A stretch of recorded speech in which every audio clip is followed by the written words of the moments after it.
Okay, so can you hear me? Okay, so good afternoon. You're welcome to this live class. Today we'll be doing asynchronous and DC machines, and we are starting from the beginning. So feel free to drop your questions in the live chat so that we try and answer them. Okay, so we are starting. We are starting with the amateur windings, and already Piotr has taken you through a lot, and I think you are now doing three-phase. Sure. So the goal is understanding. So make sure you drop every question you have. We'll try and answer everything. Okay. So when we take the amateur winding has a basic unit which is conductors, and you all know what conductors are. So these conductors are connected back to back to form what we call a coil. Then these coils are connected at their junctions to form a winding. Okay, and these junctions are connected to what we call a commutator, and that's where the voltage is collected. Okay, so I'm using pure trace slide so that you'll be able to follow. So yeah, we start with what is called a coil. So if you look at what the diagram here, this is a conductor.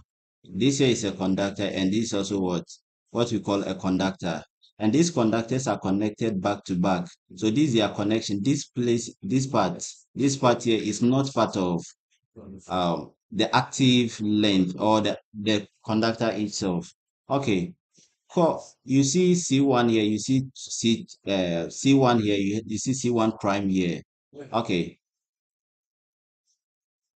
So the question is, how is this C1 and C2? Okay, I'll get to that later, but I will say it. We name cores depending on the commutators they are connected to. So this is one conductor and this one conductor. This and this are connected to form what? What we call a core. So this is a core on its own. But this core is called what? A single 10 core because it has only one 10. That starts from this place and ends here. Okay. Then you look at this core. This is what we call a 210 core or a double 10 core. This whole thing here is one core. But you can see that if you divide this core into two, each side has what? Two conductors. So we call it what? A double 10 core. So if you want to know the number of turns a conductor, the number of turns a core has, just divide the core into two and count the number of sides it has, or the number of conductors each side has. Okay, so if you take the double 10 core, this we call this place the start. So you go this way, then come this way. It doesn't end. Then it continues from this place to this. So this is the end of the core, and this is the start of the core. And this is C1 and this is C2 and this is their return. So we call this the start and this is the end or the return conductor. So the return conductor always has prime on top of it. So you see C1 and you see C1 prime here. Okay. And if you want to represent, let's take it 510 score, you can't be drawing these several times. Like you draw 1, 2, 3, 4, 5, then come and draw 1, 2, 3, 4, 5 here. So this is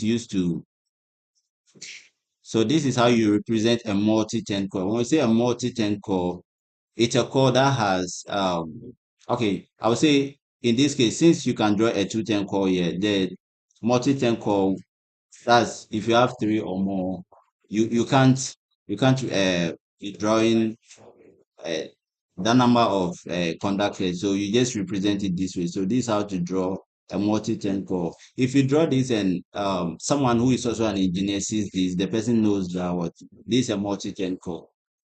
Sure. Okay. So we go to what is called slots. Slots. Before that, let me show you how. So this is the rotor of a machine. Okay, this is called the rotor. And what is what is passing through this rotor is what we call the shaft, and you have commutators clamped on the shaft. Okay, and you can see this cylindrical object here. This is called the rotor. You can call it the armature. Okay, you can call it the armature because it carries the winding. It carries the armature winding. We have two windings in the asynchronous. We have the stator winding and we have the rotor winding. So this is the rotor, and the windings on this rotor is what is called the rotor windings or the armature windings, and that's what we are looking at. So you can see this cylindrical object here has holes punched in it. You can see this place is kind of projected, then this place, it's like there's a hole here. This place is projected, there's a hole here. So these holes are what is called the slots. The slots. Okay, so it says they are punched uniformly around the gap surface. Okay, let me explain that what the gap surface is. If you take this theta, okay, this theta is placed in what we call sorry, if you take this rotor is placed in what the stator, and there is an air gap between what the rotor and what the stator. Okay, so this is the side of the rotor that is facing uh, the stator, and there is an air gap between them where the flux is evenly distributed. So we call this side, what here we call it the gap surface of the rotor. Okay, this is the gap surface of the rotor. So that's what that phrase gap surface means. Okay, so it is uniformly punched around the gap surface. So that's the fixed or rotating member of the machine that carries the armature winding. So yeah, so the size of course are placed in slots. So if you take the course we have here, if you take the course we have here, they are placed in these slots, these holes over here. Okay, to form the winding, you place them inside. Then the slot may be open, semi-closed, or closed. I think we will look at that on the next slide. So slots provide mechanical support for the conductors. Okay. So you have the conductors placed in this hole so that when the rotor is rotating, okay, in the air gap, the conductors don't come out of the slot. So you don't just put them inside. There's something you use to cover them, and the cores themselves are insulated. Okay, so it provides mechanical support. That's not the only thing it does, but that's its primary function. Okay, so these are the three types of slots. You have the open slot, you have the semi-closed slots, and you have what the closed slots. There's nothing you have to know about this for exams. PRH will not ask you what are the types of slots. Okay, so we have what we call layers of winding. So if you take the slot, there are two ways you can arrange slots in you can arrange conductors or cores in the slot. We have what we call the single layer winding, and we have what we call the double layer winding. As the name suggests, the single layer has you just put the conductors in the slot. You don't divide the slot into two. For the two layer winding, you divide the slot into two, and you have the the start of a core in one half, and the return conductors or the return side of another core in the lower side. So it's like you have the slot is this way. So the slot is divided. Use Okay, so you have a slot this way. Okay, so the slot is divided into two. Then you have some call size. So you have some call size at the in this layer, and you have another set of call size here. Later we'll get to see you I think you've already seen it call size per layer. Okay, so you have two layers. That's layer one, layer two. How are cores or conductors arranged in this slot? So you have the start or one side of a core in the upper layer. Okay, but you are not going to have its return conductors here. No, you are going to have the return conductors of another core here. So let's take it core one. Core one has its upper or its one side in this layer. Then you have core two, which is a pole pitch away. At this point, you should know what a pole pitch is, which is a pole pitch away, having 8 return conductors here. Is that okay? Yeah. So that's the difference between the single layer winding and the double layer winding. So the way slots are filled with the size of cores gives two basic types of armature winding. So single layer in this one, in each side of a core occupies a whole slot. So you can see this is a slot, and you have, so that means this core here is a singleton core. Okay, it's a singleton core. So a singleton core has only one conductor in each core side. So you have that conductor here, and each return conductor is going to be what? A pole pitch away. That's 180 electrical degrees away. We'll see the difference between mechanical degrees and electrical degrees. Okay, so the cores contain many insulated tanks. I already said that the cores are insulated from the rotor itself, and they are insulated from each other. So single layer cores have the advantage that semi-closed or closed slots can be used. So this is a double layer winding. So here, one side of a core lies in the top half of a slot. So this slot is divided into what? Two. And you have one side of a core lying in what? The upper half. And you have the return side of other cores lying in the what? The lower half. Please, I hope you get it. If you have any question, please drop it in the comment section or the live chat. Sorry. Yeah. So all cores are identical. So what this means is that if you have a winding, okay, there is no way you are going to have some of the cores being double 10 and some of them be single 10.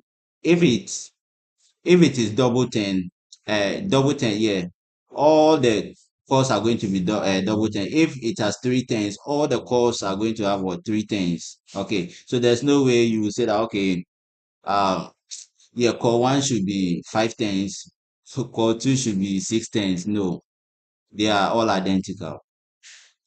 And in this type of winding, you use what we call the open slot. Okay, so first classification of windings. That one is based on the way the slots are filled.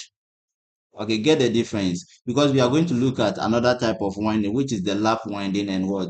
The wave winding. That one, it's the lap winding and the wave winding. That classification is based on how the ends of the cores are connected. The first one, which is single 10 and double 10, or single 10 and two 10, single layer and two layer windings. That classification is based on how the slots are filled with core size. And the second classification, which is lap winding and wave winding, depends on how the ends of the cores are connected to each other, or how the ends of the cores are bent. So is it bent inwards or is it bent outwards? That will give us what we call lap and what? Wave. Okay, so that's lap winding and wave winding. Okay, so this side of the coil is also called the front end. And yeah, this side is called the front end. We have the rear end. That's the ending part. Okay, so remember, this is a conductor. This place was made, they use dash dash to represent this side of the core because it is the return side, or this is the return conductor. That's why they use dash dash. This is just connection. This is not part of what? Um, the active length of the conductor. This is just connection. So maybe some copper wires. Okay, I hope you get it. So the front end of two-layer core can be bent inwards or outwards to bring about the connection from one core to another core. When I was starting, I said the basic unit of the armature winding is the conductors. So you have two conductors which are connected. You have two or more conductors, or you have a certain pair of conductors. okay, which are connected back to back to form what we call a core. Then the cores are also connected, their ends are connected to form what we call what? A winding. Okay, so if I have, so I have this, let me take two singleton cores. So I have this, okay, and so this is C1. Remember, I said the way cores are named, it's based on what? The commutators they are connected to. That is why you saw that always the number of cores is equal to the number of commutators. Okay, so this is C1 and this is the return. So this is going to be C1 prime. And you are going to have, I will have the second core. Okay, you know what is slot span, core span, and those things. Okay, so I hope you understand the reason why I didn't come and put okay, I can decide to put the other core here, but depending on what I want to I want to show, I want to show lap winding. So I have the return side of conductor 2 here. So this one is also connected back to form a core. So this is 2 prime. Okay, so now I have one core here and I have another core here. This is the start of core 2 and this is the end of core 2. This is the start of core 1. This is the end of what? Core 1. Okay. Then if I decide to bend this one inwards, bend this one to inwards to form what? A core junction. This is called a coil junction. And it is this core junction that you connect to what? A commutator. Okay, I'll be taking your questions in a few minutes, so don't worry. If you sent a question to the chat. Okay, so now core 1 and core 2 are connected together. And because they are bent inwards, you can see that this one is bent inwards, this one is also bent inwards to make what? A connection. So we call this what? A wave. I'm sure it was named a wave because of the way it looks. It's hey, sorry, it's called a lap. Sorry. So it means that what? They are overlapping. Is that okay? This is an overlap. Okay. So sorry, this is the lap winding. So for lap winding, the ends of the cross are bent inwards. Bent inwards. That's a key word. They are bent inwards. Okay. To form what? To form this connection. And the end of this connection is connected to what? A commutator. Sure. So now you have an two ends here. If you want to connect it to you want to connect it to another one, you can place core 3 here. And that one you bend it so you can have core 3 here. So this is core 3. And this it let's say its return conductor is here. So I bend this one inwards, I bend this one inwards, and I formed what? Another connection. Then this end is also connected to what? Another commutator. Okay, so yeah, that's that's it. So this is going to be connected to what? Commutator 2, and this connected to commutator what? 3. Okay, we'll get there. Yeah. So that's how a lap winding is. Let me check if there are some questions in there.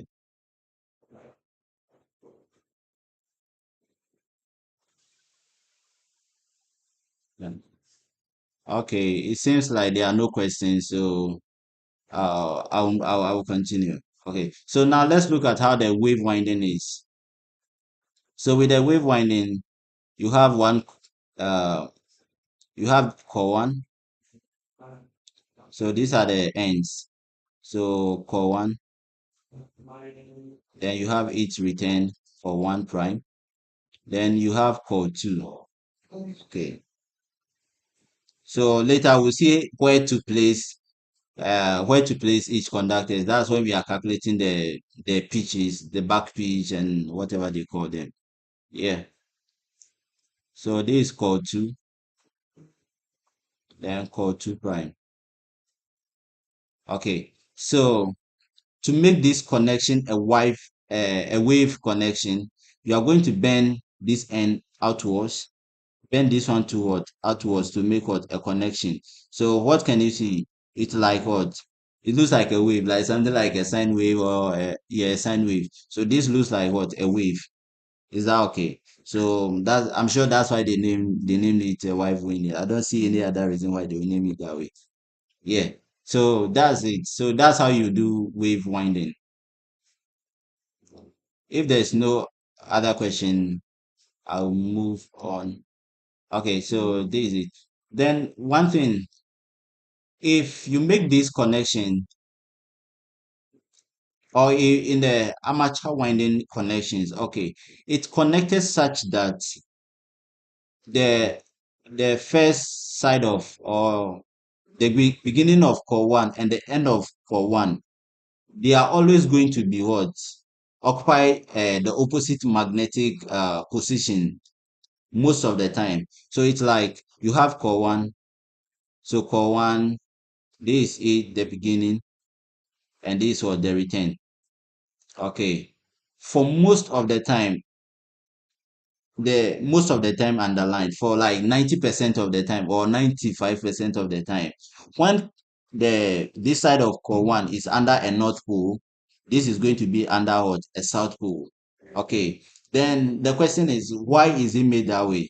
Okay, because voltage is going to be induced in this and current is going to flow. Okay, so that if this is under a north pole and let's say current is moving this way, I think you can use some left hand rule and right hand rules, whatever, to determine the direction of the current. That's not the focus here.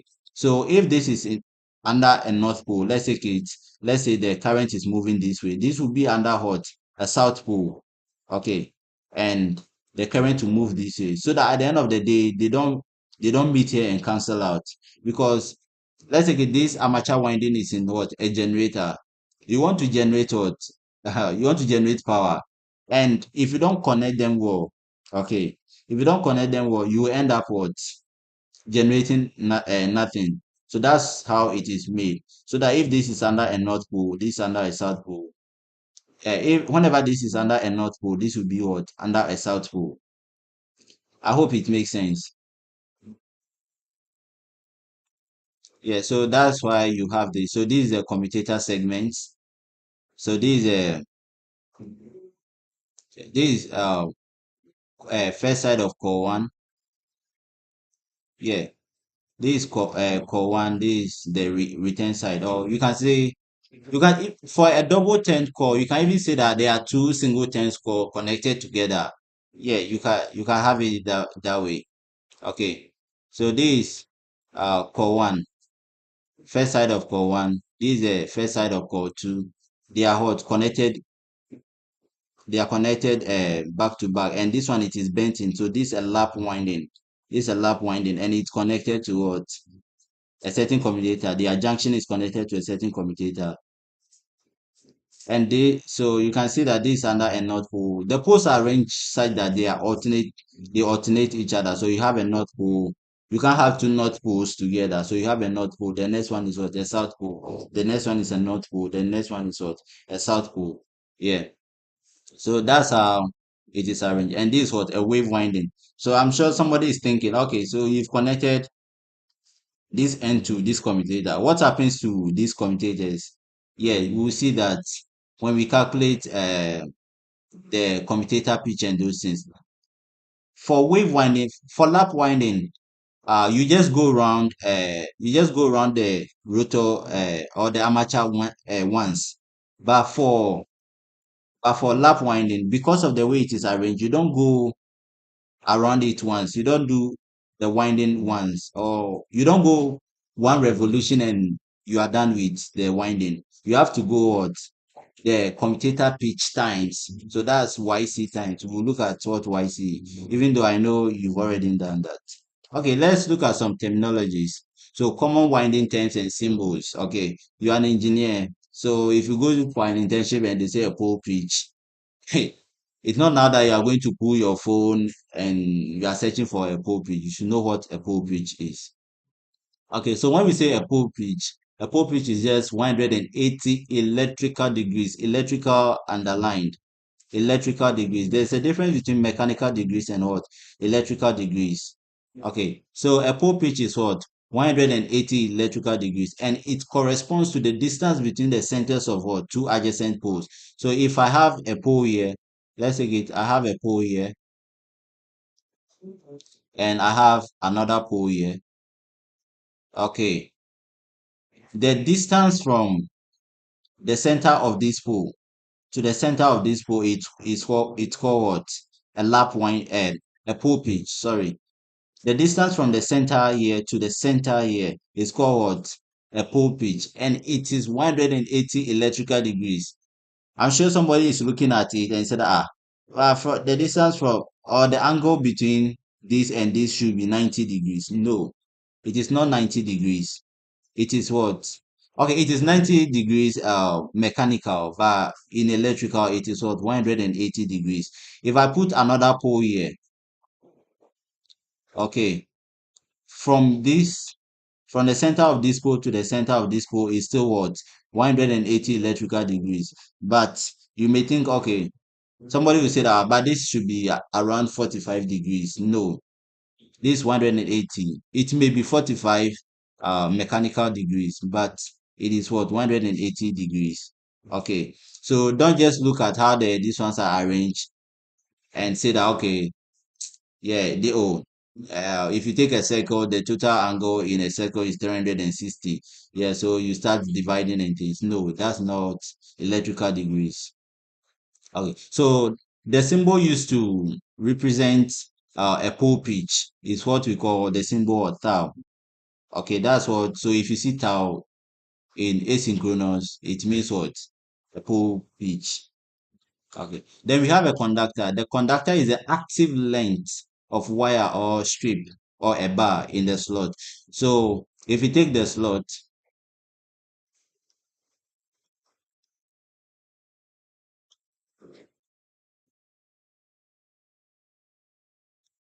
okay, if you take this slot, the active length, so from the conductor placed in the slot or the length of the conductor occupying this slot here is what we call the conductor. Sure, there will be other, there will be a conductor in this slot, there will be a conductor in this slot. So if this actually a pole pitch away and you connect this to form a core, this connection here is not part of what? It's not part of what we call the conductor. No, this is just a connection. Okay, it is the conductor is the active length in the slot, the active length of the wire in the slot.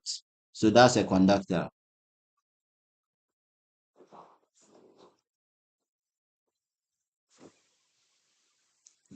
The next one is a core. So I think I've already defined a core. A single 10 core consists of two conductors separated by a pole pitch or nearly. So it is not always. You have to understand this. You'll be looking at here. I'm taking my time to go through this because you need this to understand three phase. If you don't understand this one and you get to three phase, which you already are,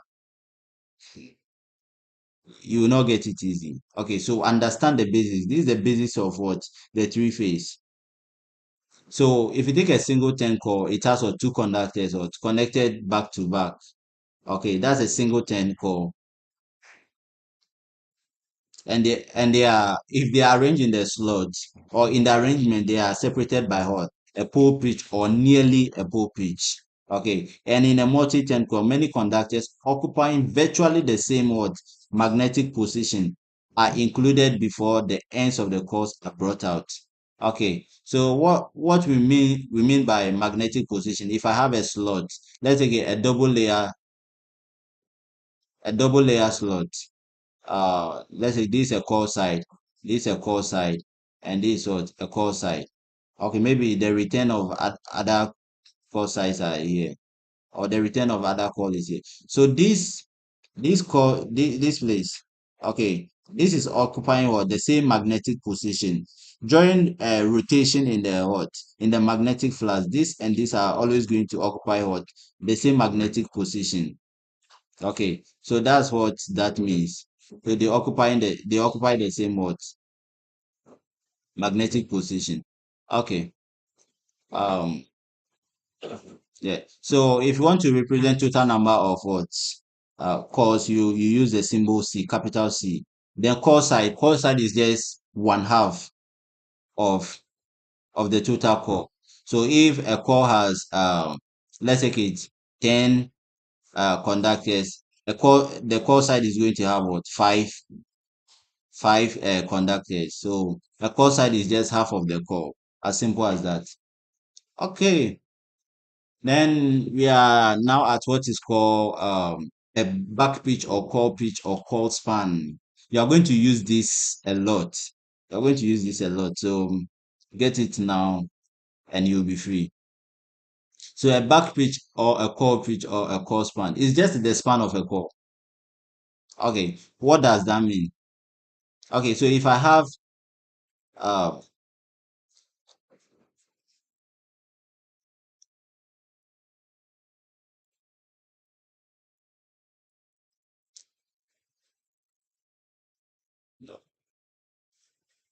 okay, so if I have this core and I have this core, okay. When we say a core span, it's just the distance between this and this. Is that the distance between this and this? But in the arrangement, you don't measure it as, let's say it is 5 meters, it is 2 meters, and those things. No, you don't do that. Okay, you measure it by core size, or you get it, or you can measure it by what, the slots. Okay, because this is arranged.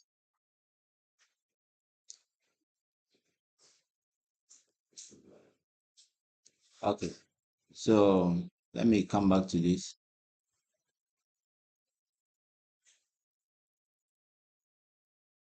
Okay, so if I have a conductor whose whose start is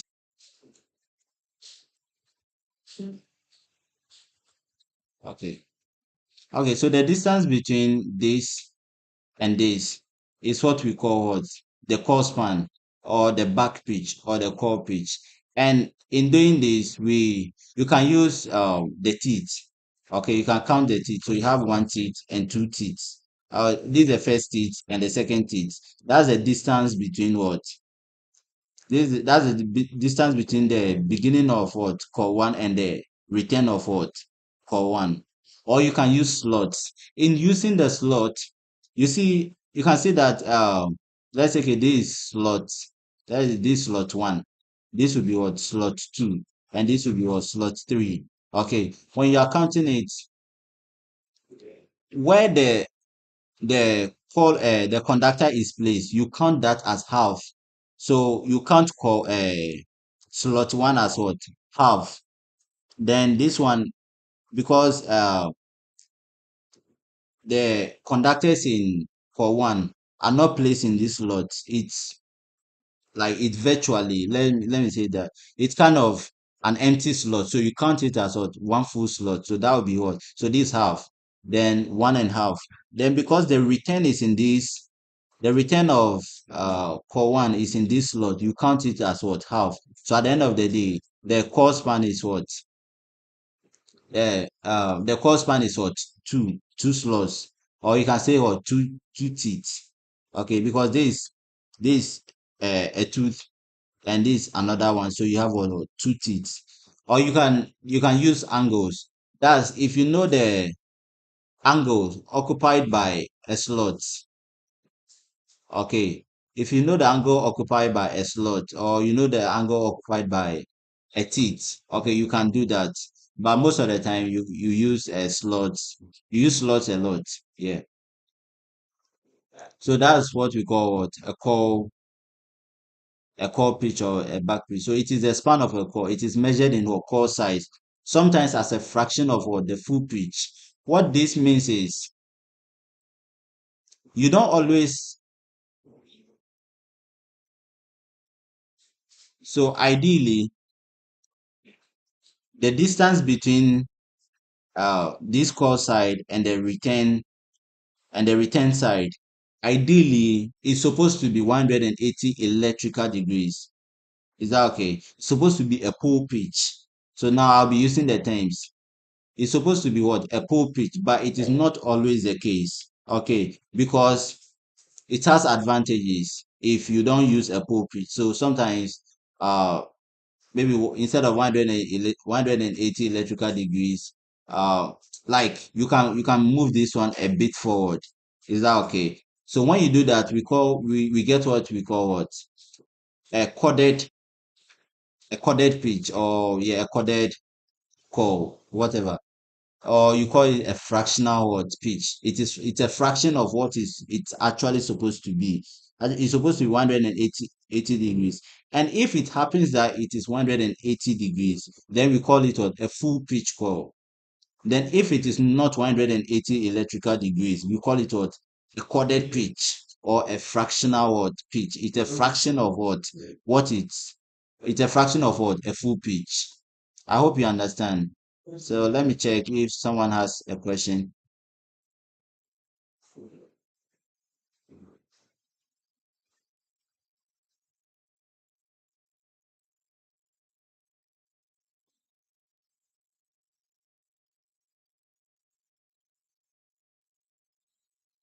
Okay. It seems no one has a question, so we move.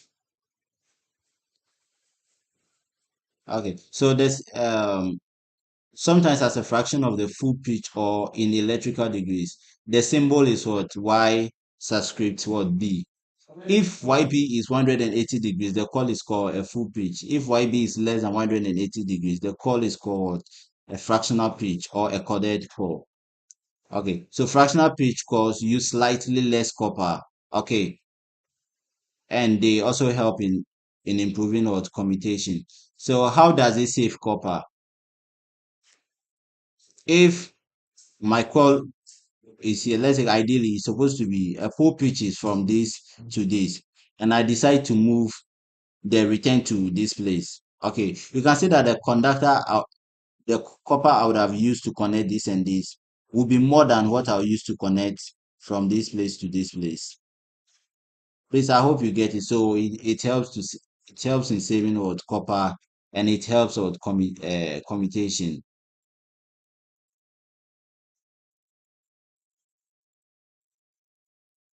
Okay, so the commutator. So it consists of many copper segments or bars which are run parallel to each other. The copper segments are insulated from one another by what? Using a mica. They are clamped around around the surface of what? An insulated cylinder. Okay, so let me show you that.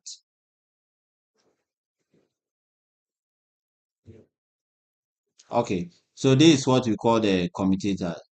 So this is what the commutator. You can see that it's made of what? Copper segments, and they are what? Parallel to each other. So you have one here, two, three. You can see, and you can see that there is some space between them. Actually, what is used to what? Insulate them is what we call what? A mica. Okay, so you use mica to what? Uh, insulate them. Okay, and this is the shaft. So these are the slots, and this is what? A teeth. Okay, and these are what? The wind. This is the winding. Okay, sure. Um, so to each commutator bar or segment is connected a core junction, where a core is joined to one another. So a core junction is just a connection between or two cores. Hence, the number of commutator bars, or the number of commutators, is always equal to the number of cores. So when we are solving questions and we are equating some things, this is where they come from. So the commutator enables us to obtain a steady and direct voltage from alternating EMF generated in the armature winding. Okay, you did transformers last year. Eh, Yeah, so if you don't understand transformers, go and look for your slides and revise. Yeah, and you know that if you put, according to Faraday, if you put a conductor in a changing uh, magnetic field, you are going to induce what? An EMF, which is directly proportional to uh, you are going to induce an EMF which is directly proportional to what? The current. Is that okay? Or directly proportional to what? The change in flux. Is that okay? So in transformers, what you were doing is that there are two ways you can generate the EMF. Okay. It's either you put the conductor in a changing magnetic field. Okay, so the magnetic field is what? Alternating. Is that okay? So if the magnetic field is alternating, the conductor can be what? Stationary in what? The magnetic field. So the magnetic field will be what? Cutting the conductor. But if the magnetic field is static, then the conductor has to be what? Cutting. Is that okay? It has to be cutting the magnetic field. Is that okay? So in a way, it's like you are rotating the magnetic field. Okay. And in transformers, what you did was that the the conductors were what? Static, and the magnetic field was changing. Is that okay? But in this case, you are going to have a static magnetic field, and the conductors will be what? Will be turning, and they will be cutting it. Is that okay? And I think that EMF is equal to BLU. Is that okay? Let me write it. So that E is equal to, that's the EMF generated, is equal to BLU. So BLU. Is that okay? Where B is what? The flux density. L is the length of the conductor. And U is the relative velocity. Okay, the relative velocity. So if you have a static magnetic field and you go and put a static or you just place the conductor there, please, no EMF will be reduced because the relative velocity between the two is what? Zero. Is that okay? So you generate EMF as big as what? Zero volts. Okay. Yeah. So that's it. So the computer enables us to obtain a steady current. So the voltage you are going to generate in this case is going to be what? An alternating voltage. Is that okay? And the commutator helps to what? Get a steady and what? A direct voltage from that. Okay.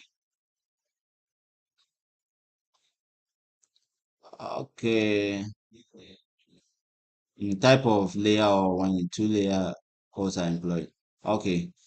This one is not important. Uh, okay. Yeah, this way it gets interesting. So slot arrangement. Please, if you've been dozing off like from the beginning up to now, please wake up. Otherwise, by the time you you realize we've done a lot of things. Okay. So slot arrangement. So we know that the number of calls per slot. Sure. Calls per slot. That will be total number of, so call per slot. That will be total number of calls divided by total number of what? Slots. Is that okay? Is equal to what we call what? Call size per what? Layer. Okay, let's see if this is true. So I have uh let's take it in my machine, I have like 10 calls. Okay. And I have let's take it 5 slots. So 5 slots. And I have what? 10, I have 10 calls. Is that okay? So my calls per slot, that would be what? 10 divided by what? 5. And that's going to give me 2. Is that okay? Okay, we are saying that this is equal to what? Call size per layer. So I have a double layer. I have a double layer slot. Oh, this is my slot there. Hmm. So I have a slot. I have a double layer slot. Is that okay? So let's say it, my call is my calls are what? 210 calls. Is that okay? Um very soon we will see what is called conduct the conductors per slot. Is that okay? So let's say the calls are 210 calls. The call 10. So tens are 2. Okay. We said that it should be equal to what? Hmm. So the number of calls per slot should be equal to call size per layer. Okay. So a call size we said what is half of what? The call. And so if a call has what? How many size? The call has two sides. So if it's the number of turns is what, two. Okay, so if two, that means our total number of conductors is going to be four. So conductors per, and to represent conductors, we use the letter Z to represent total number of conductors. So conductor per coil will be equal to what? We can calculate this. Our total number of conductors per coil will be what? It will be four. Please, I hope you get it, because we have what? A coil has two turns. Is that okay? So okay, sorry. A coil has two turns. Oh, how did I clean all of this? Okay, so I said total number of calls is equal to 10. Total number of slots is equal to 5. So our call per slot is equal to what? 10 divided by 5, which is equal to 2. So 2 calls per what? Slot. And let's take it, uh, the call has what? Two tens. That means the total uh, the number of conductors per call, okay, will be what? Four. So per call, it's going to be four. Is that okay? Then from this, we can find the total number of conductors. That will be what? Four times what? 10. That will give me what? 40. So that means in this machine we have what? 40. We have 40 conductors in all, and core has what? Each core has four. That means half of a core side is going to have what? Two cores.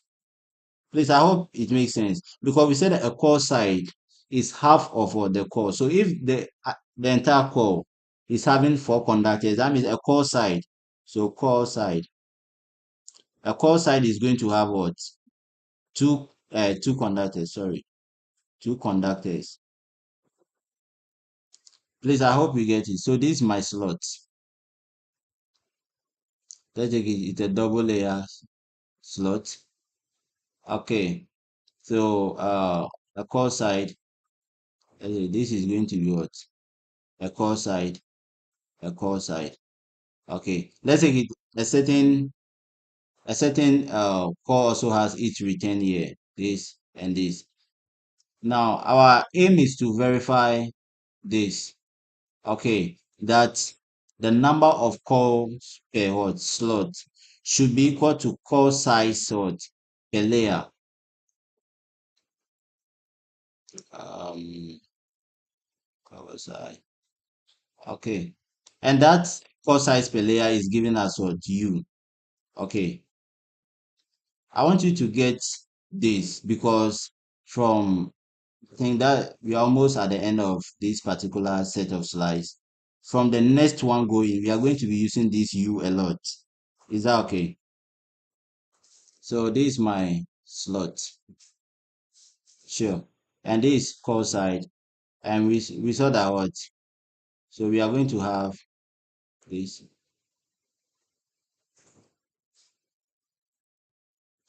Okay. There's one parameter we are supposed to calculate. And I'm going to say something. If you know that, it's always going to guide you. Okay. So we have how many now? How many cores do we have in the machine? We have what? 40. How many cores conductors do we have in the machine? We have 40 conductors. Is that okay? How many slots do we have? We have 5 slots. So we want to calculate the number of conductors per slot. So that's Z over what? S. So that's going to give us what? 40 divided by what? 5. And that will give us what? 8. Is that okay? Sure. That means if you divide if you take the slots, how many cores do we have? We have what? 8. I think we have drawn the thing.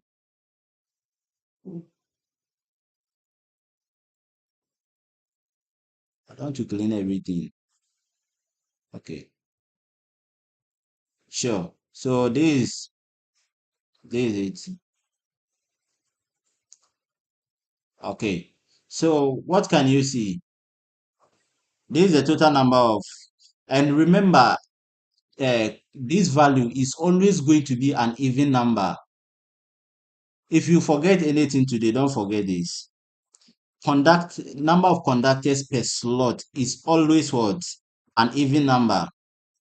Okay, it's always and always and always an even number. Is that okay? And it gives a matrix. If you know how to come by that matrix, you there's no question on this that you can solve. Is that okay? So you can see this is one core side because we saw that what a core side are two conductors, and this is also what another core side. So if you take one layer, this the top layer, and this what the lower layer. If you take the top layer, how many core sides can you see? This one core side and this one core side. So you can see what two core sides, which is equal to what number of cores per what slot. Is there any question? Is that okay? We saw that what number of cores per what slot is equal to what two. And from our arrangement here, when we did the arrangement, you can see that what there are two layers. There are two layers, and you have two core sides because a core has what a core side has what two conductors, and this one conductor, this one conductor. So this one core side and this one core side. Okay, so this is how to identify you if you are given what the diagram. So U is always equal to what? The column. If the number of columns you have in the slot arrangement. So if you see uh the slot arrangement, ask yourself how many columns do you have? How many columns do you have? How many columns do we have here? We have two columns. Is that okay? So the number of columns is always equal to what? This U, which is a core size or per layer. Please, I hope you get it. Okay, I told you that this is supposed to give you a certain matrix.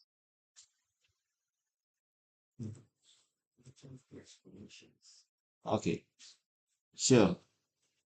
Yeah, so I told you that this is always going to give you a matrix. Okay, then let's see how what does this represent? What does this represent? The row. If the column represents four sides per layer, what does the row represent? The row represents the row per layer. Okay, represent the number of turns in the core. Please, I hope you get it. The number of turns in the core. That's what the row. And okay, so this is the row. You have to, and we saw that the number of turns in the core is what? Two. Please, I hope you get it. If you multiply the total number of columns and the total number of rows in a slot, it should give you what? The total number of conductors in a slot. So total number of conductors per slot, conductors per slot is always equal to what? The row times what? The column. Please, I hope you get it. Because now we've seen that what we have what? Two columns. Is that okay? Which is our core size per layer. Then our row. Okay, and how many rows do we have in the slot? Not one layer, in the entire slot. We have one, two, three, four. And that's four. So if you multiply this, you are supposed to get what? Eight. Is that okay? And we saw that we have eight conductors per what? Slot. So if you multiply the row and the column of the arrangement, is that okay? You are supposed to get what? The total number of conductors per what? Slots. Please, this is very important. Okay. Yeah, so that's a slot arrangement. So now we've been able to verify that what the number of cores per slot is equal to the number of what? Is equal to the core size per layer. Then, so we are going to say that U is equal to what? U is equal to C over what? S. Okay, then we can say the total number of cores in a machine is equal to core size per layer times what? The number of slots. So C is equal to what? SU. Please, I hope you get it. Okay, so if you have any question, drop the question so that we can answer it for you. Okay, so as you can see here, so now if you take a layer, okay, how many? So now you understand why the U here is 3. Because if you take one layer, how many columns do you have? These are core sides. These are core side. So how many columns do you have? 1, 2, 3. So you have 3 columns. That's the core sides per layer. Okay. Then we said our this is a 210 core. Because if you take a layer, how many rows do you have? You have what? You have 1, 2. So you have 2 rows. Is that okay? How many conductors per slot do you have? You have a 12 because you multiply 3 by the total number of columns in this uh in this slot, which is 4. You are going to get what? 12, which is the total number of conductors per slot. This is what. So once I look at it, I know that okay, this is supposed to be a double 10 core, and the core size per layer is supposed to be what? 1. Please, I hope you get it. Please keep your questions coming. Okay. Then other terms used in commutator winding. We have what we call the slot span. Slot span. Okay. So it is used to indicate the span of a core. So this is another way of uh finding or talking about the span of what a core or the back pitch or the core span. Is that okay? It is measured in slot. I think I've already talked about it. It is given by the number of slot or teeth embraced by the cores. And I told you that if you are using the slot, where the core side is, you count it as what? Half. And where that particular the slot in which that particular core doesn't have a conductor, you count it as what? 1. Please, I hope you get what I'm saying. Okay, so slot span is equal to what? Number of slots divided by total number of what? Poles. Okay, so if quotient is integer, then choosing this number for a core span, a normal full pitch winding is obtained. Okay, what this means is that if this division here gives you an integer, that's a whole number. Okay, if this gives you a whole number, then and you decide to use this as your what? Your core pitch or your back pitch. Is that okay? Then you are going to get a full pitch core. Because we saw that if you have hey, I can't even draw a rotor.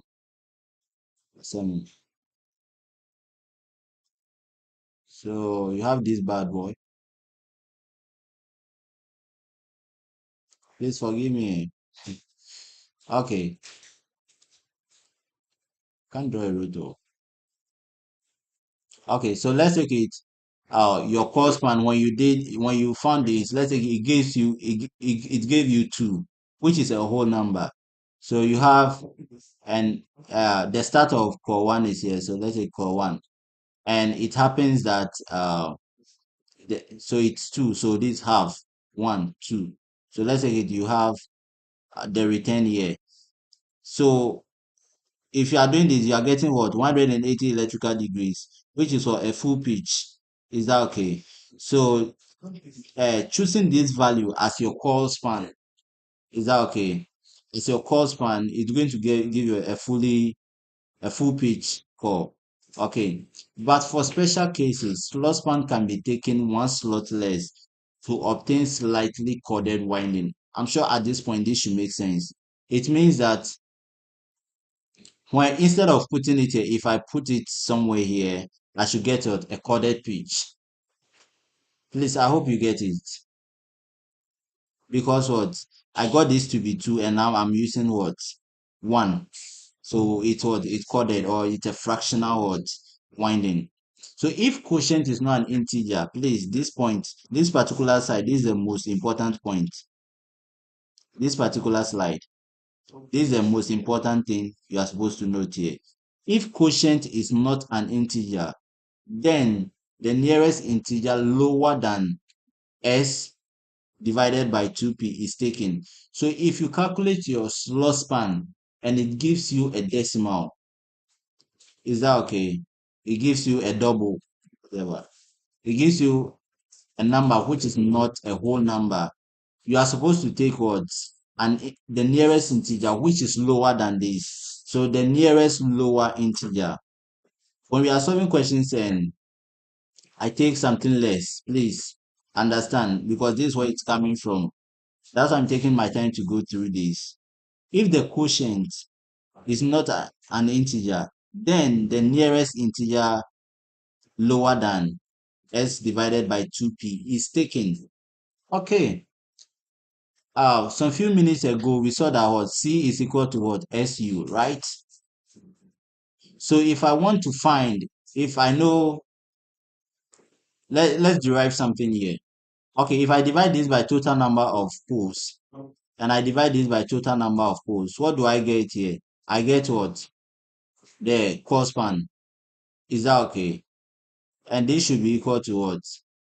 S divided by 2p. What do I get? I get what? The slot span. Okay, so slot span. So let me do it small s. So times u. So that means if I find slot span, I just have to multiply it by u to get what? The core span. Please, I hope it makes sense. So we are going to be doing that a lot. That's if time permits.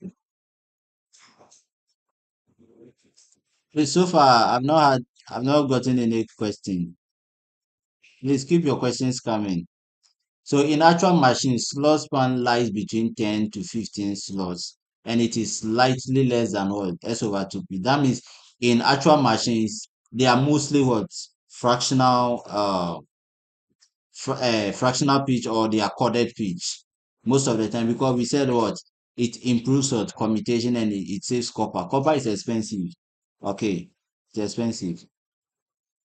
And as an engineer, whenever you are designing anything, you have to think about cost. Otherwise, you, why DS Rebecca would trim? You, you finish designing and you won't get money to implement it. Okay, so core end pitch or commutator pitch. So commutator pitch, it is the distance between the end connections of a core. Is that okay?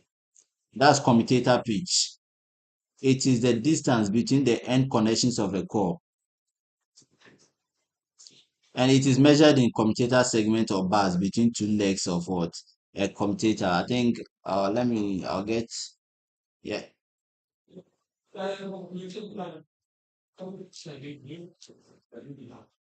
sure. Yeah.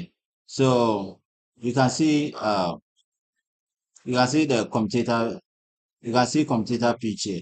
So you see this call is connected here, but you have to jump what? 1, 2, 3, 4, 5, 6, 7, 8, 9, 10, 11. So on the 12th one, is that okay?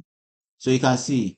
So the distance between this and this is what we call what? The commutator pitch. Hey, my battery.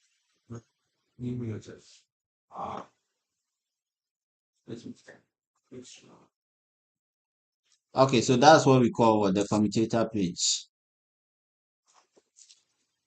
Okay, then, so we've talked about what? How to do winding in what? Lap. Now let's talk about uh wave winding. Okay, so in you saw the way the wave winding, the connection is done. Okay, we saw that what? If you have this end of, let me use this. Okay, so if I have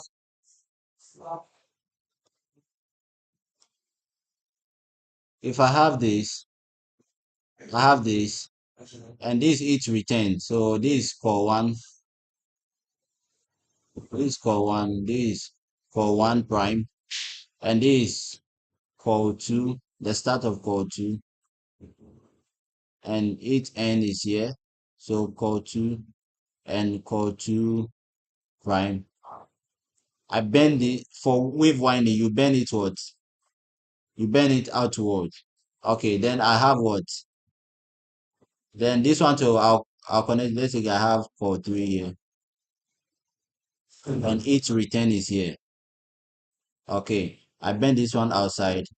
So uh, that way, so I connect this junction to what? Uh, I'll connect it to a commutator segment. I connect this one to a commutator segment. Then this one is here. So I, by the time you finish, okay, the last end here will fall on this. Is that okay? So don't worry about it. It will not be at the end of the day. It will get a partner. It will not be lonely. Yeah. So because of this arrangement, the way this arrangement is done, it results in what? It results in two types of winding, called the progressive winding and the retrogressive winding. Okay, once one is progressing, one is what? Retrogressing. So in progressive winding, winding progresses in the direction in which the coils are what? Wound. Whereas in retrogressive winding, windings progress in the opposite direction. Okay, so look at this. Yeah. Okay, look at this. What can this is a progressive winding and the commutator pitch is what? One. Why is it one? Because if you take this call, the return is connected to just the next one. So this, you count this as half, and that will give you what? One. Look at the progressive and the retrogressive. In which direction is what? In which direction is the winding progressing? This one is progressing what? The call is progressing in this direction. And how is the winding progressing? The winding is also progressing in this direction. So the call starts from this place. The call starts here. Okay. So this is call one. Is that okay? And this is what? Call two. Now let's see the winding. This is the winding. This way. Is that okay? So you can see that they are all progressing in the same direction. But look at the retrogressive. Call one is progressing in this direction. Call one is in this direction. Call two is also in the same direction. Now let's look at the winding. The winding goes this way. Or now the winding goes this way in the opposite direction. Is that okay? So whilst the course are progressing in this direction, the winding is progressing in what? This direction. So you start from this place, then you come here, then this way. Please, I hope you get it. That means this end here is also going to will be connected to a certain call in this direction. Is that okay? So we say that that's retrogressive. So the lap winding is the commutator page. It's also one. The absolute value is one. But because it is in the opposite direction, we kind of say it is negative one to show you that it is what? Retrogressive. Okay. Yeah, so that's the end of chapter one, slide set one. Okay. So now let's start the two. We don't have time. Please, I'll take questions. You have question, drop it.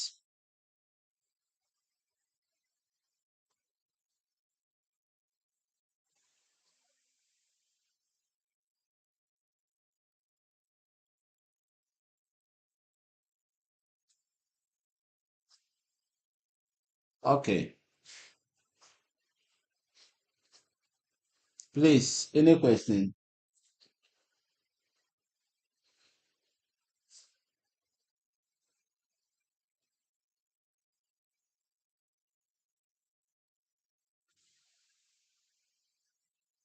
Someone say SU leads you to Christ. Okay. Um, please, no question. Okay. Then I'll go on.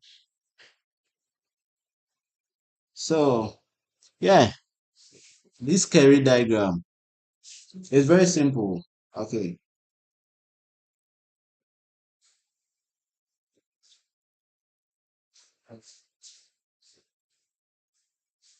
Okay, someone is asking, what is the resultant pitch in lap winding? Please, your question is not very clear. I don't know what you mean by resultant pitch. So please reframe your question so that I take it.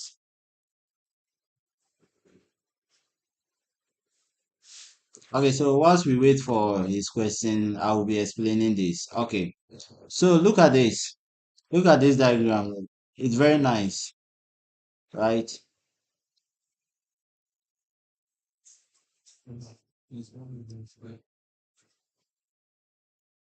Please, when we multiply 2 by number of tens, do we get the number of cores or core per slot? So, yeah, if you multiply number of tens, okay, you get the number of conductors per core. Okay, it's like this. I have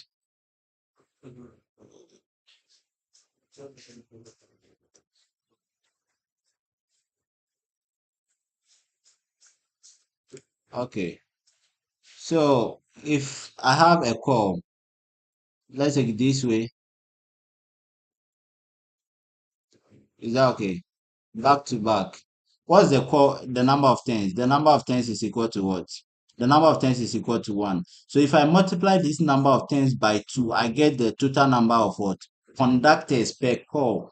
So when you multiply a number of tens by 2, hey, sorry, number of tens by 2, you get number of conductors. You get conductors per what? Core.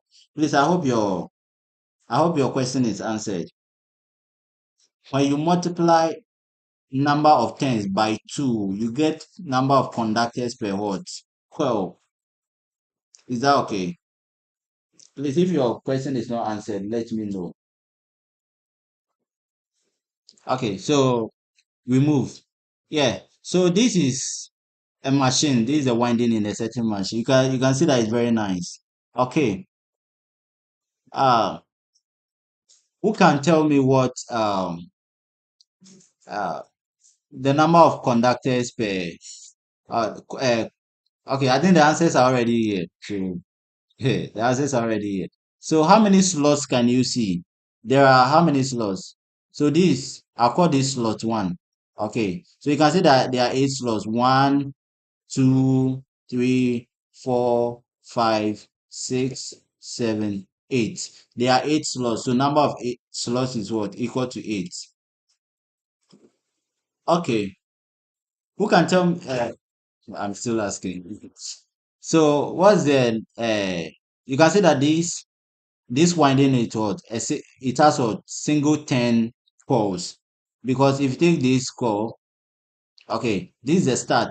Okay, it's a double layer winding. If you don't know, it's a double layer winding. It's a double layer winding. Is that okay?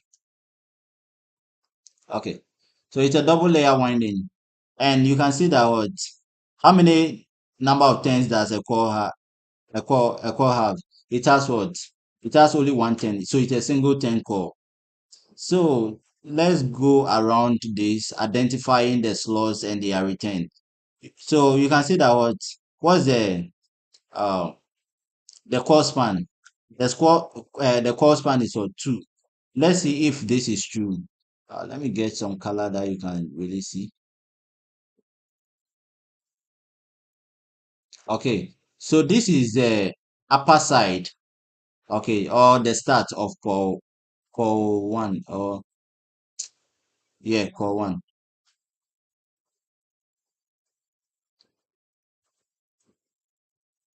Oh no, this is the start of core 1. No, no, no. So this is the start of core 1. Okay. So you see core 1 starts here and ends here at the lower side of what? It's in the lower side of what? Slot 3. So you start from this place. Please follow. So it starts from this, it goes here, then it passes here. Okay, then the lower side. Is that okay? I told you earlier that uh if you have if you have a double layer, okay, one side of the core is in the upper half, okay, and its return conductor or conductors are in another slot, the lower side of another slot, which is a pole pitch away or less, a pole pitch or less away.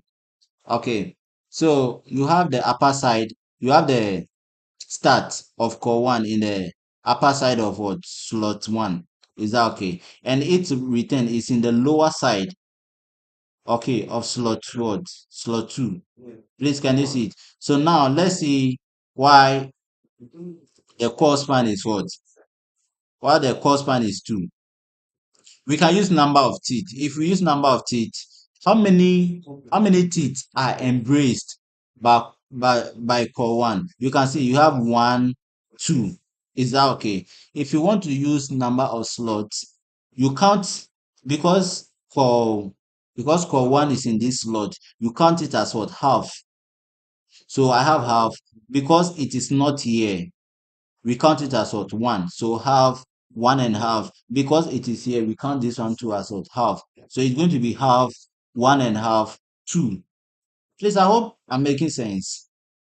So if I use the number of teeth, okay, that will give me 2. If I use the number of slots, that will also give me what?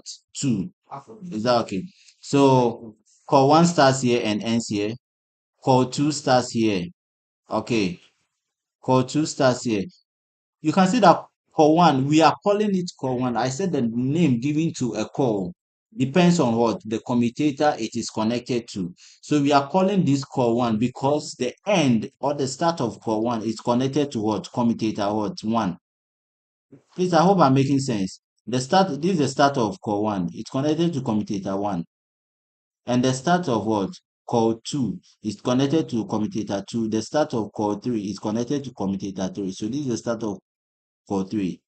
Okay, and its return will also be in what? The lower side of what? Slot 5. Please, I hope you get it. Sure. So yeah, that's how they got it. So the slot span is 2, the core span is 2. Okay. It is, so somebody is thinking, okay, the slot span is also always equal to the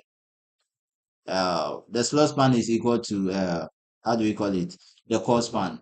It is because u is equal to 1, because we saw that what? Number of cores is equal to what? S times what? U. And our U is what? 1. That means the number of cores is equal to what? Number of slots. So our slot span is equal to what? Core span. Please, I hope you get it. Okay. And when I started, I said something that whenever you have the start of a core under a certain pole, the return will be under what? An alternate pole. So this is the start of core 1. The start of core 1 is what? Under a north pole. And the start of the return of core 1 is under what? A south pole. So the start is under a north pole. The return is under what? A south pole. Any question?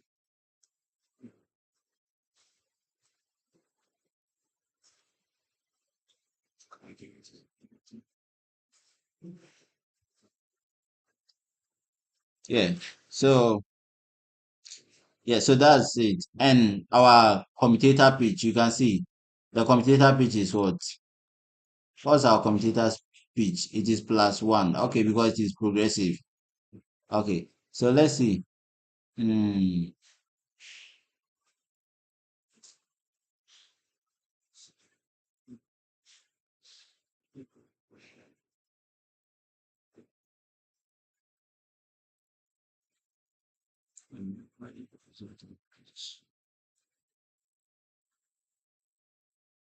Okay, Sebastian, I'm not sure I said uh the resultant pitch in the lap winding is equal to 2.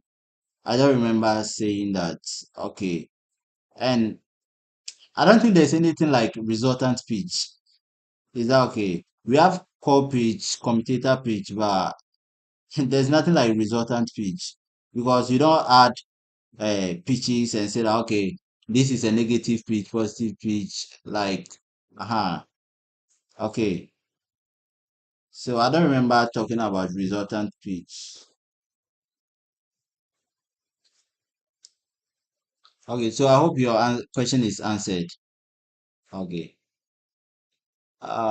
Yeah. So that's about this diagram. We'll be coming back to this diagram, so we're going to see it for a very long time. Okay. So ratio of pole arc to pole pitch, that's not important. Let's talk about brushes. Okay. So get this, understand this. Number of brushes is equal to number of poles. Is that okay? Now these are the brushes. These are the brushes. So this is one brush, this one brush, this one brush, this one brush. Is that okay? These are the brushes. Okay. So how many poles do you have? You have one, you have one, you have two, you have three. This is the fourth one. So the number of poles here is what? Four. Know the difference between a pole and a pole pair. Okay. It's like having twins and pairs of twins. Okay. If I take two people, okay, who are twins. There are two twins here. Okay. But there is what? A pair of twins. Is that okay? So pole pair is equal to what? Total number of poles divided by what? Two. That's it. So total number of poles divided by total by two. That will give you the total number of pole pairs. So how many poles do we have here? We have four poles divided by two. That will give me total number of what? Pole pairs. So pole pairs is written as what? P. And the total number of poles is written as what? 2P. Is that okay? Sure. So yeah. And the brushes are equally spaced. Okay, so you can see that we have what? Uh, four brushes, and you can see that they are equally what? Spaced. Then, where am I? So in their normal or in a neutral position, the short circuit coils, which have their sides moving through a low flux interpolar zone. What does that big English mean?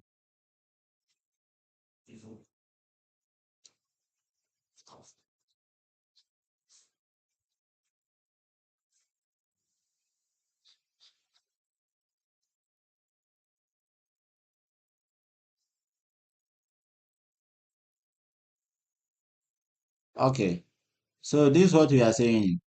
You see these brushes, what they do is that the, this cause this rotor here is rotating. Okay, I know you know it's rotating. Even if you don't know, you just heard it. It's rotating. Okay, and this is a north pole, and it's a magnetic or pole. Is that okay? So the magnetic pole is strongest and in the middle. So at this point, if core one gets here, it's going to experience the strongest what? Magnetic or experience the highest amount of magnetic flux.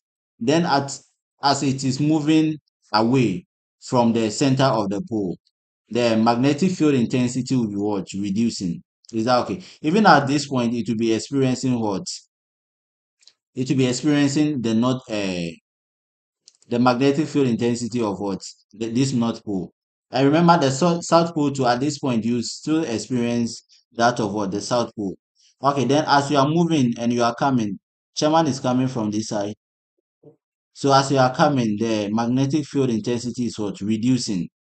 Is that okay? As it's reducing, this one is also reducing. It will get to a point where, remember, their polarities are what? Opposites. Okay, so it will get to a point where it's like they are all weak, but in their weakness they will cancel out. So let's say this one is negative one, this one is positive one, this one is negative one. I I'm saying let's take it. So like as an example, this is positive one, this is negative one. So we are assuming the north pole is positive and the south pole is negative. So at this point they are going to cancel out. So there's a point between this, the north pole and the south pole, where you experience was zero flux. Is that okay? So we call that place the interpolar zone. Is that okay? Where the strength of the south pole and the north pole are equal, and they will cancel because they have what? Opposite polarities. Yeah, so we call that place what? um a low flux interpolar zone.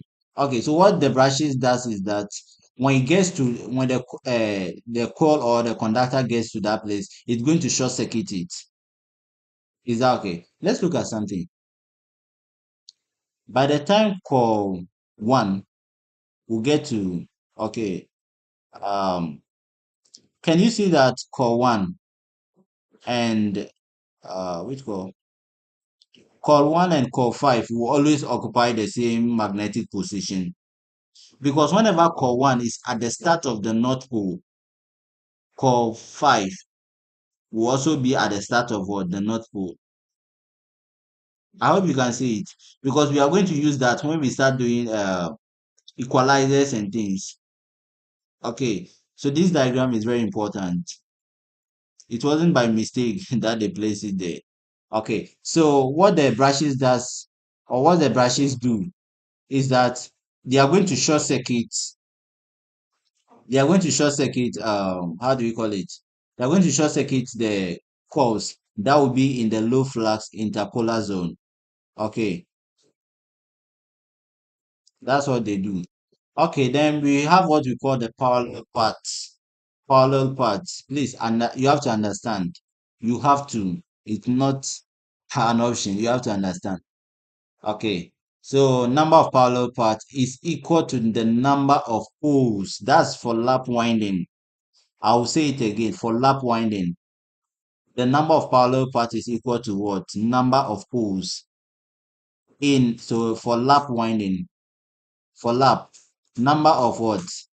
Parallel parts is equal to number of poles. But in winding,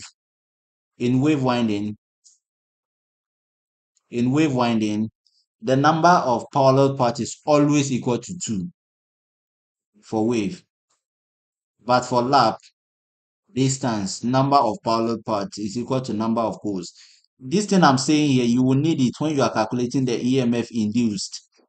Okay, the induced EMF, you are going to need that, because sometimes, or in the exams, the question will just tell you that in a wave connected armature, this is the number of conductors for this.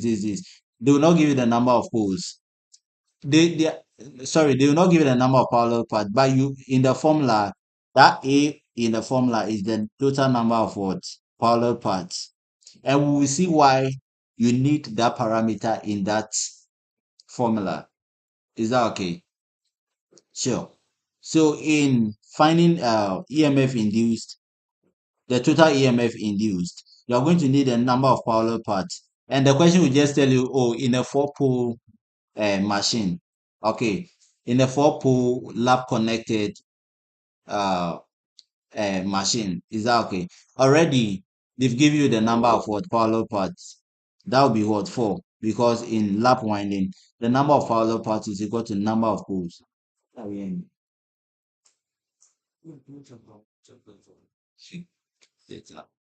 Okay, but in wave winding, so if the question says that in a wave connected, already wave connected alone, that phrase alone tells you that what? The number of parallel parts is equal to 2. Okay, so what is this thing, number of parallel part, what is it? So a parallel part consists of all top layer conductors. Please open your eyes 2 times. Yeah, a parallel part consists of all top layer connected.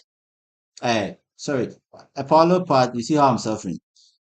A parallel part consists of all top layer conductors under one pole, together with all the bottom layer conductors under one neighboring pole. Let's back to our diagram. Synchronous is not easy. Asynchronous. You'll be fine.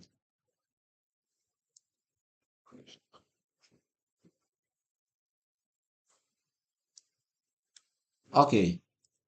So yeah, we said that what a parallel part is made up of. Okay, so this drawing you see here is what? A parallel part. Is that okay? And we have said that this parallel part is made up of the conductors in the conductors in the upper layer under one pole. So if we take this north pole, Is that okay? The conductors under this pole, okay, together with the conductors in the lower half of the uh yeah, in the lower half, okay, under the neighboring pole. So we are picking this north pole. We are picking this north pole and this south pole. Okay, they are neighbors, right? They are neighbors. So we are picking. So the parallel path is made up of what? The conductors. The conductors in the upper half of the slots under this pole. Okay, and the conductors in the lower half. The conductors in the slots in the lower half of this slot under these poles. So if you take this north pole and the south pole, what is the conductor? What are the conductors under the in the upper half of the slot here? That's uh the start of what? Core one. Okay, so I'll say this conductor one and this one two. Is that okay? So you have one and what two. Is that okay? And the conductors in what the lower half under this pole. So that's what 3 prime and 4 prime. Please, if you write 3 and 4, you are wrong. Okay, because the prime here shows that what it's a return conductor or it's a return call side. Is that okay? So if I take this, the the conductor here and the conductor here together with the one at the bottom here and the one at the bottom here are formed what? A parallel path. Is that okay? The same way if I go to the south pole, what are the upper conductors? That's 3 and 4. What's the neighboring pole? That's the north pole. What are the lower one? 5 prime and what 6 prime. So you can see that what 5 prime. Hey, did I say? Yeah, so if I take this, okay, that's this. So I take 3 and 4 and what? I have 5 prime and what 6 prime here. That's also what another what uh that's another parallel path. Okay. So that's what a parallel path is. If you have a question, please drop it in the chat. Let me check.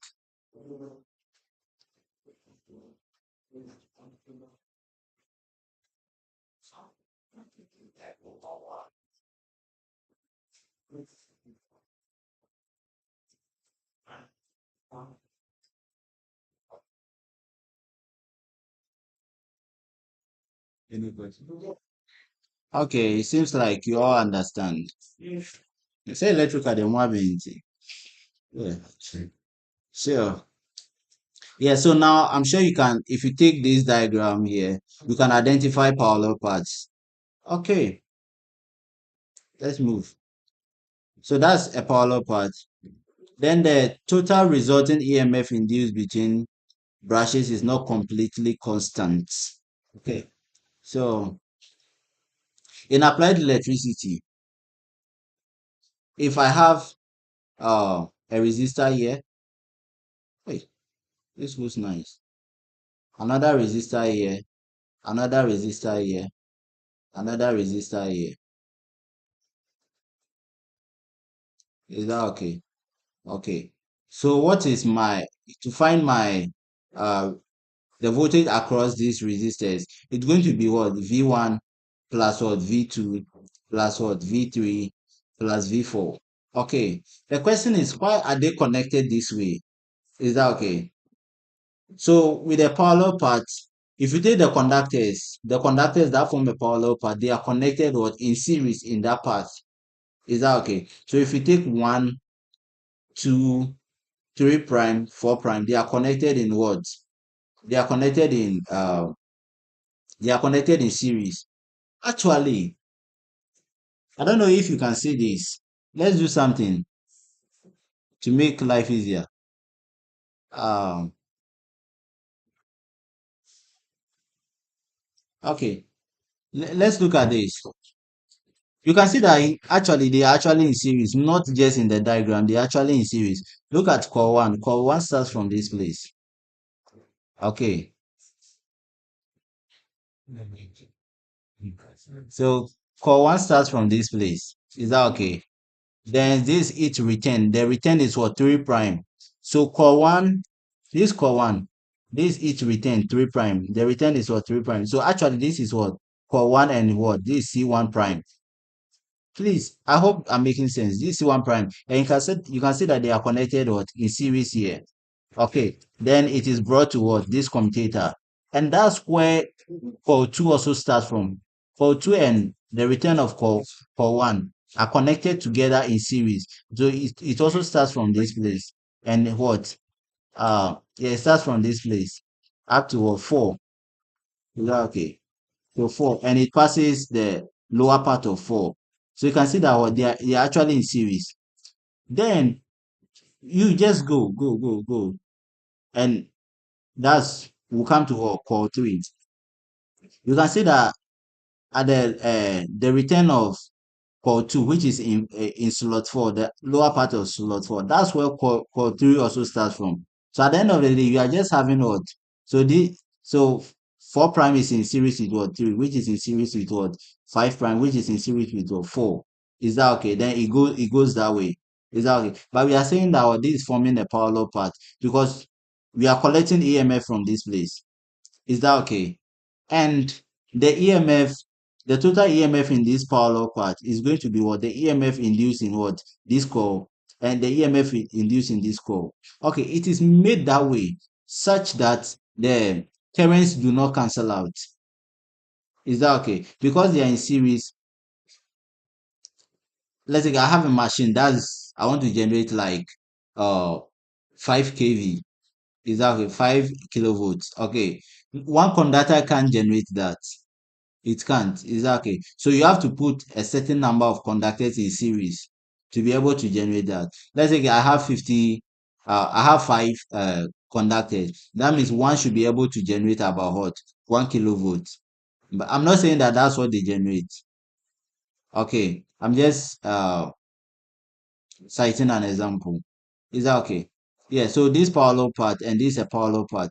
Okay, and we saw in applied electricity, I wasn't there, but I know you've done it. That if you have two resistors, so this voltage is here. I can say that okay there. I'll call it okay. Let me call this V1, V2, V3. So I'll call this a resultant voltage V1, which is equal the resultant voltage, which is VR1. I'll call it is equal to V1, V2, V3, V4. So I will put it here. So that's the resultant voltage I'm getting in what? The parallel part 1.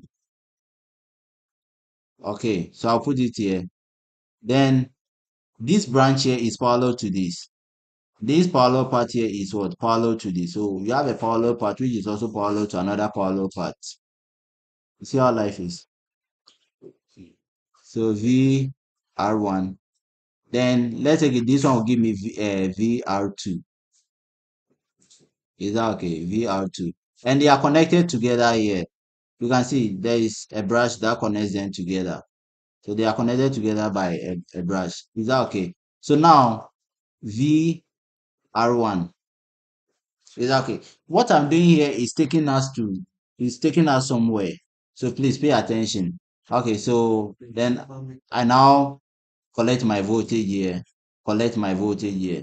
Please, I hope this makes sense. Okay.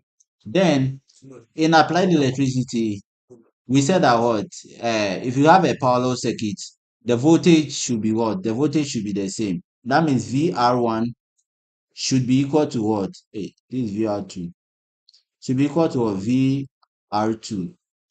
Please, I hope it's okay. So this what is supposed to happen. Ideally, this is supposed to be happening, but we don't live in an ideal world. Okay. So that this point, the total resulting EMF induced between brushes is not completely or constant. So variations arise as rotor or changes position. In practical machine, the variations are very small. Hence, the number of conductors in series per circuit or parallel path is given by Z over 2P. Okay, that's a number of conductors per what pool. I'll come back to that. I want to finish the point I was making. So some DC lap winding machines have equalizers. Okay. The EMFs in the parallel path are supposed to be what the same. but they are not, because practical machines are not perfectly what symmetrical. Okay.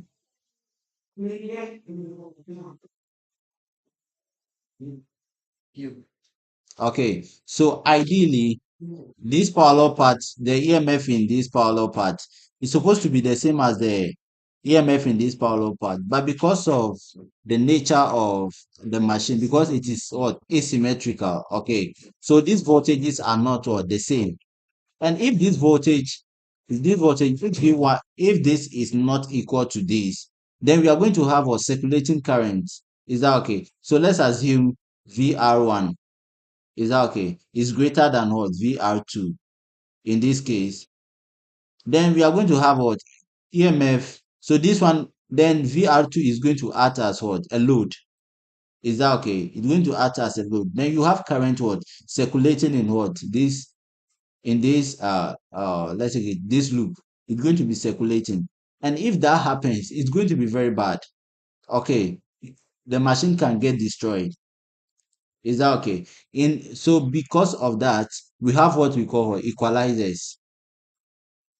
Please, I hope you get it. We have what we call equalizers. So the equalizers are supposed to current that excess current, that unwanted current we are having here. The equalizers, their job is for to carry it away. We don't want it, so they are the Zoom Lion people in the machine. Is that okay? They'll carry that unwanted current away. So this is an equalizer. So you can see the equalizers. So this one, 5 and 1 are have been what equalized. 7 prime and 3 prime are what equalized. 6 and 2 are what equalized. Then this one are also equalized. So that's the essence of an equalizer.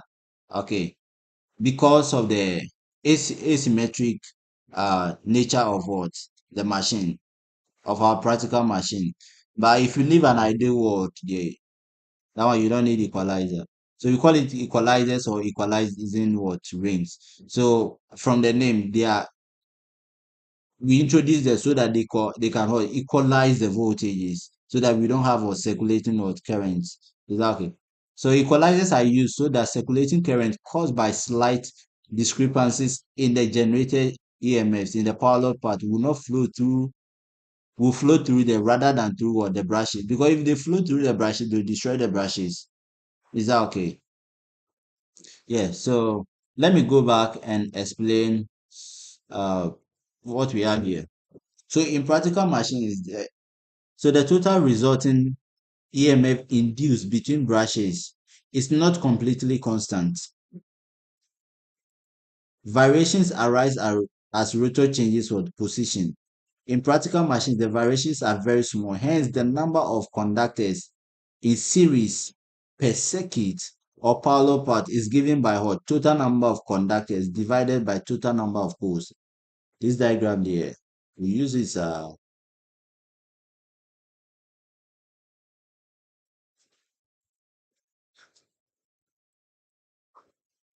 is any question?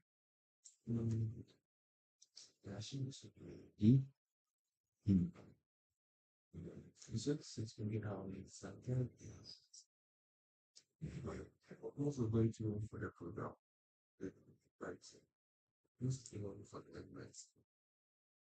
Okay.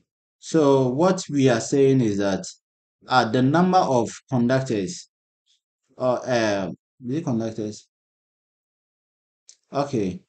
We are saying that the number of conductors in series per circuit. So this is a conductor, this is a conductor, this is a conductor.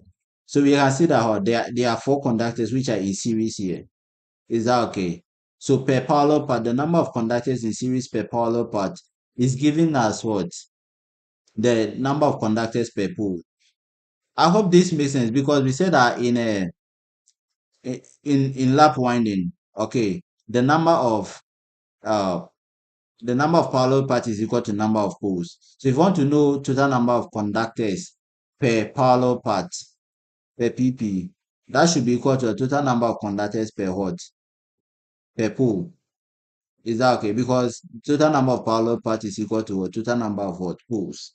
Please, I hope you get it. So we can see here, what's the total number of poles here? We have 4 poles here. What's the total number of conductors? We have what? We have about 16 conductors. So that will give you 16 divided by what? 4. And that will give you what? 4 conductors per parallel path. So 4 conductors are connected in series per parallel path. Please, I hope you get it.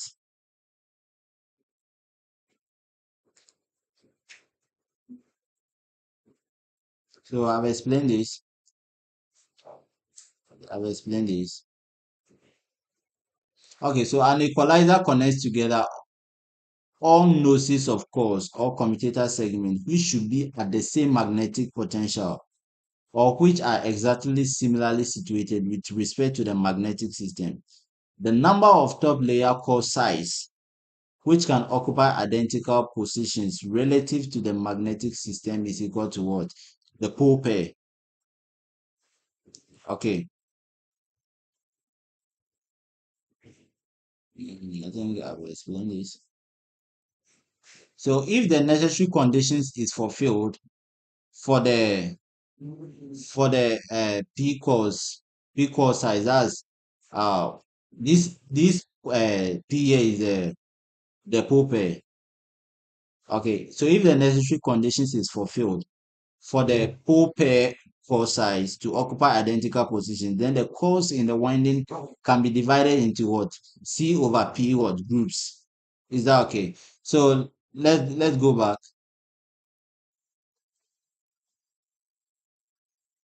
Okay, we said that what? If the conditions are fulfilled, um, then the cores in the winding can be divided into what? C over P groups. What's our total number of cores here? We have what? 8 cores.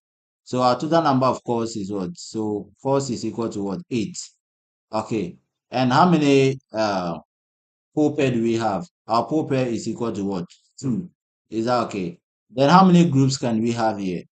We have what? C over P groups. That would be what? 8 over what? 2 groups. And that would be what? 4 groups. As you can see, how many groups do we have here? We have 4 groups. We have 4 parallel paths here. Is that okay? And how many cores do we have in the parallel path? We have 2.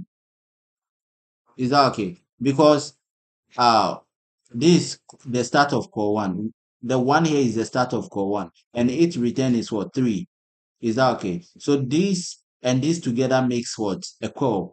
And this one is the start of core 2. And this each return. Is that okay? So at the end of the day, how many cores do you have? 1, 2. Is that okay? Which is equal to what? The pole pair. Is that okay? So the number of groups you have is equal to what? The cores divide the total number of cores divided by what? The pole pair, which will give you 4 in this case. And if you take the groups, each group contain how many cores? They contain what? A pole pair number of what? Cores. Please, I hope it makes sense.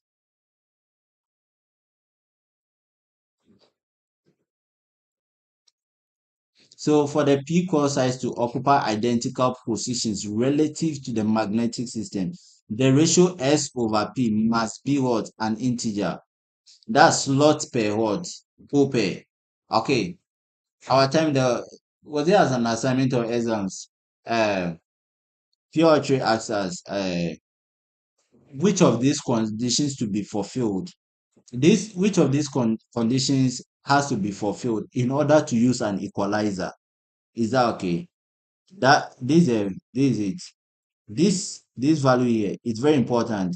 This is the most important thing in this particular slide. This S over P must be an integer. Is the most important point in this slide. Is that okay? So this condition must be fulfilled if equalizers are supposed to be what used. So once S divided by pole pair is not equal to an integer, then you can't use equalizers in the machine. Is that okay? So if you are designing a machine and you want to use an equalizer, make sure that S over what? P, which is the total number of slot over pole pair, is what? An integer. I hope this makes sense. In the design of lap windings, it is required that S over P be an integer. When S over P is an integer, then C over P will be equal to what? S over P times U, which is also an integer. Because we said that what? C is equal to what? SU. Is that okay? And if S over P, if S over P here, S over P is an integer, then C over P, which is the total number of groups. Is that okay? The total number of groups has to be an integer. There's no way you will have 2.153 groups. Is that okay? So to have, because this U here is always going to be an integer. This U here, it can never be a decimal number. It's always going to be an integer. Is that okay? So if that's the case, then C over P also has to be an integer because it's what? So if C over P has to be an integer, must be an integer, the number of groups must be an integer. And U, we know here is already an integer. Then S over P has to be an integer before you can use what? Equalizers. Okay. So the number of cores connected to an equalizer is equal to total number of cores occupying the same identical position. So the number of cores connected to an equalizer is equal to what? The total number of cores occupying the same identical position. And that should be equal to what? Whole pair. Please, I hope this is making sense. So if all cores are supposed to be equalized, then C over P equalizers must be what? Will be required. Okay, so if I have, let's take it 10 groups, then, and I want to equalize all of the cores, then I'm going to need what? 10 equalizers. Like it's easy as that. Is that okay? If I have 10 groups and I want to equalize all of them, then I have to what? I have to get 10 equalizers. Is that okay? So if you have 15 children and you want every children to have their own room, then you are supposed to get or at least what? Or you are supposed to get 15 rooms. Is that okay? Otherwise, you go and pay some people and they'll fight. So not every core or commutator segment is equalized with that of what? Corresponding situated cores. It generally surfaces to use 10 to what? 20 equalizers. Okay. What this means is that, let's take it, I have my C over P. My C over P is equal to what? 20. So I'll go to the market. Oh, I want 20 equalizers. Overboka, you get it. They are expensive. Okay. And you don't have to use 20 equalizers if the number of groups are 20. Is that okay? It's not always the case. And generally, those big machines, they have between 10 to 20 equalizers. Okay, then if that's the case, then we know that the equalizers must be what? Uniformly spaced. Is that okay? Then we must know what the pitch or the distance between the equalizers in order to make sure that what they are uniformly what? Distributed, or they are the cores are what? Uniformly what? Equalized. Is that okay? So that will send us to what? Calculating what? The pitch. Is that okay? So we said that the total number of groups we are going to have is what? C over P. Is that okay? That is if we have what? Whole pair core size. Is that okay? Or if we have whole pair what? Core size, yeah, they occupy the same position. Please, I hope I'm making sense. Sure. If you have any question, please keep your questions coming. Okay. So we go to the next one. So equalizers are arranged so that tappings to the various equalizers, which may be connected to a commutator segment or nodes of the curves, shall be what? Equalized. So pitch of tapping. So you have the equalizer, like maybe it's a ring, maybe two. Yeah, you are going to be what? You are going to be tapping. So the core you tap, you connect. Uh, then based on the pole pitch, let's take it this core one. Based on the pole pitch, you connect your core five to the same core ring. You connect three to this, like that. So let's see how we are going to find what we are going to find the pitch or the tapping pitch.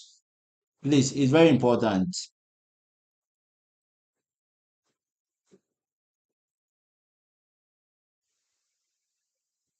Okay, so pitch of tapping, is that okay? So before I go to the I explain This one, the formula. It's like you have to C over P groups. Is that okay? You have C over P groups. Okay. Then ideally underlined, ideally you are supposed to get what? So this is the total number of groups. Okay. So ideally your total number of equalizers is supposed to be equal to what? C over P. But you say, hey, I'm an engineer. I care so much about cost. I can't use what? C over P what? So let's say C over P is equal to 10. Okay. So actually I have 10 groups. So ideally I'm supposed to use what? 10 equalizers. Is that okay? Then I said that okay, no, I can't use what? 10 equalizers. The fact that you can't use 10 equalizers doesn't mean that you should just get up and say, okay, I'm going to use 6 equalizers. 6 equalizers, you have 10 equalizers. You have 10 groups. Divide 10 rooms among 6 children. How are they going to sleep inside the room? So you are going to get what? 1 point something. Is that okay? So are you going to cut some of the children and distribute them? No, you can't do that. Is that okay? Because of that, the number of groups, which is C over P, divided by the number of equalizers available, always have to be what? An integer, a whole number. Okay, please, this is very important. You see, asynchronous is not difficult. Okay, but there are a lot of things that you have to take note of. Okay, there are important things. That's the secret to passing this course. Okay, the course is not difficult. You just know the formulas, you put the values inside, but you need to know, okay, when is this value? There are values that they are always supposed to be an even number, like the total number of conductors in a slot. It's always supposed to be an even number. So if you don't get an even number before you submit your paper, know that you are wrong. Is that okay? Your pitch tapping always has to be what? Your pitch of tapping point always has to be what? An integer. So if you get 1.0, 1.53, please, you are wrong. Don't go for remarking. Please, is that okay? It's very easy. It's like you have 10 children. Okay, you have 10 children, and your aim is that everybody will get a room to sleep in. And Kawunyaya, like if you have the money or the resources available, everybody would have gotten what? One room, so that yeah, the boys can bring their girls, the girls can bring their boys. You get it? You don't want you want them to have their privacy. Is that okay? So if you have the money, is that okay? Or the resources, you would have built what? 10 rooms and you then give what? Everyone a room. Is that okay? But because money no day, the economy hard. You get it? You are able to what? You can only get what? Less than 10 rooms. Is that okay? But in doing that, if you are a father who is an engineer, okay, you are supposed to think ahead. Okay. The fact that you can't build 10 rooms doesn't mean that you should go and build one. Okay, for rooms, you can do that. Okay. But if uh okay, so as a father, you know that you can't just go and build 7 rooms. Okay, how do you share it to them? At the end of the day, somebody will get a full room to himself. Some people are going to share. That's not what we want. We want it to be what? Uniformly distributed. Okay. We want the case if everybody is getting a room, everybody is getting a room. If it is patching, two people are patching each other, it should be two throughout. Is that okay? This is not the time that this person will come. Oh, I'm the oldest, so I'm supposed to get a room. You guys, you are children, so you can share a room. No, no, no, no. This one, they are all twins. They are twins. They are all born at the same time. They are all males or females. Is that okay? So in doing that, you are supposed to build a certain number of rooms. So if you have 10 and you think you can build, you have 10 children, you think you can build 10 rooms, then build 5. Is that okay? If you think you can build 5, build 2. If you think you can build 2, build 1. Is that okay? So that if you build 5 rooms, that means a room, 2 people to what? A room. If you think you can build 5, you build 2. You are going to have what? You are going to have 5 people in a room. Okay. And the day some contagious disease will come, you see. Yeah, so that's what is happening here. So actually, we're supposed to get what 10 equalizers, but since we can't get 10 equalizers, then we have to buy less. And the fact that we are getting less equalizers doesn't mean that we can just choose any number of equalizers. We have to choose the number of equalizers. Okay, that if we divide the total number of groups, which is C divided by P, but that number of equalizers will get what, an integer, a whole number. Please, I hope that makes sense. So the formula is what? The total number of groups, which is C over P. Is that okay? Divided by what number of equalizers. So the pitch, which is the distance between successive tappings, must be an integer. With the maximum number of equalizers equal to what? C over P. So that means the total number of the maximum number of equalizers you can have is what? C over P. That's where everyone will get what? A room to themselves. Okay, so pitch in this case, the pitch tapping will be what? 1, because you are going to have number of equalizers equal to number of groups. That would be what? C over P divided by C over P, and that's going to give you 1. Please, I hope you understand. Okay, so for instance, for example, if S is equal to 7, okay, that's you have 27 slots, and your pole pair is 3, and your total number of calls is equal to 54, then how many groups do you have? The number of groups you are going to have will be 54 divided by what? 3, and that's going to give you 1 what? 8. That's, I think, 18.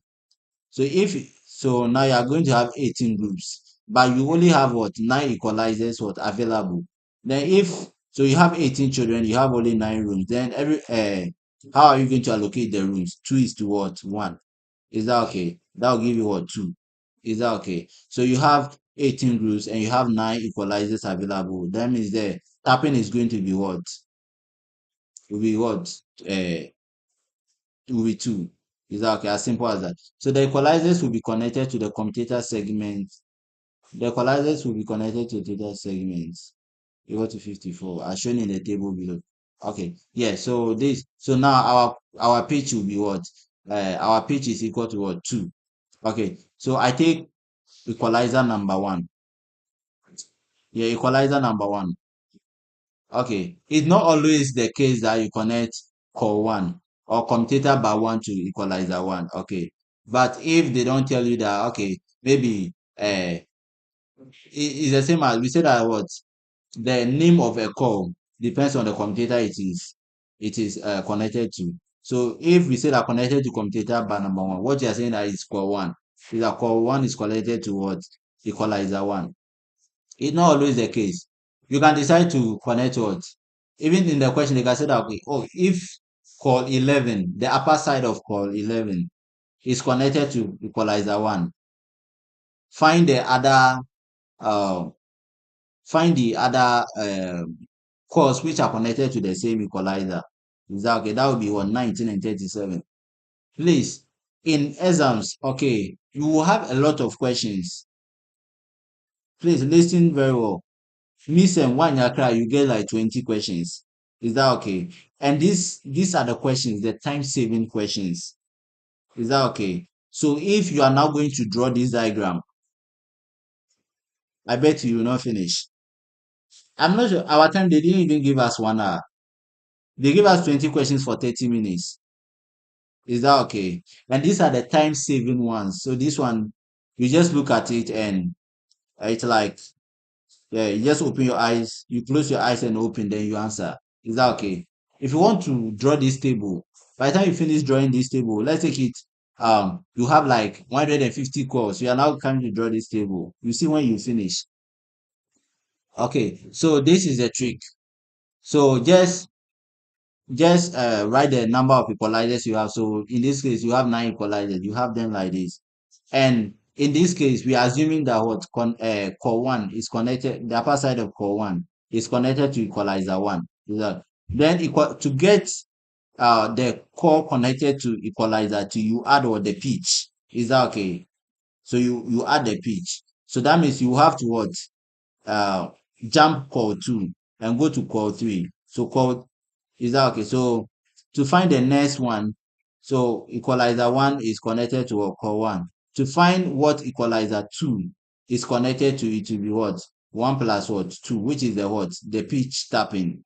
Is that okay? That will give you 3. Is that okay? In that manner till you get to what? 9. Is that okay? When you get to 9, you come back. You add 2 to this. That will be what will be connected to what? That will be the next 4. That will be connected to what? Equalizer 1. Is that okay? So this is the trick. Okay. So when you are going horizontally, you'll be adding what? The pitch. Please, that doesn't make sense. You'll be adding the pitch. But if you are going vertically, you'll be adding what? C over P. Is that okay? Which is the number of groups. Is that okay? So going horizontally, you'll be adding what? The pitch. Then going vertically, you'll be adding what? C over P. Okay. Me, this formula, when they give it to us, yeah, I can't memorize this. Okay. So I just go by this. Then I'm okay. So for the simple lap winding machine in figures, is the maximum number of equalizers that we can use. I don't know which machine they are talking about. I don't know what the figures is. Okay. So with that explanation, so this one, number of equalizers is what? You have 2 equalizers and you have what? 8 cores. Is that okay? So number of groups will be what? 4. Okay, and you have only 2 equalizers, so the tapping will be what? 2. Is that okay? So that's what you have here. So this is equalizer 1. You connect core 1. Then the next one you have to go to 3. So you connect uh 3 to what? Equalizer 1, like that. So you can see that what? 3 and 7 are what? Connected to the same what? Equalizer ring. 1 and what? 5 are connected to what? The equalizer ring, because that's the group. Like that's the vertical one. Is that okay? So that means core 1 and what? Core 5 are equalized. Like they are connected to the same equalizer ring. Core 3 and 7 are connected to the same what? Equalizer ring. I hope it makes sense. And if you actually have 4 equalizers with 4 groups, that means 1 and what? 5, 2 and what? 6, 3 and what? 7, 4 and what? 8. So that means with that, all the cores are going to be equalized. But the one we saw earlier, not all the cores were equalized, because core 8 wasn't equalized, 2 wasn't, 4 wasn't, 6 wasn't. Is that okay?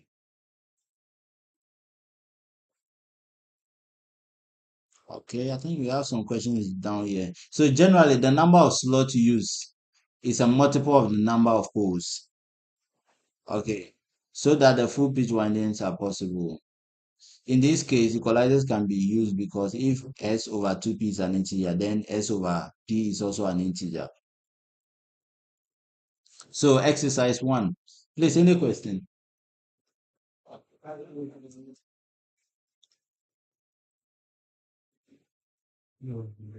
Okay, so I'll solve few examples. I think we're not like 2 hours. Okay, so exercise 1. The total number of conductors in each parallel path of an 8-pole lap winding must be greater than 94.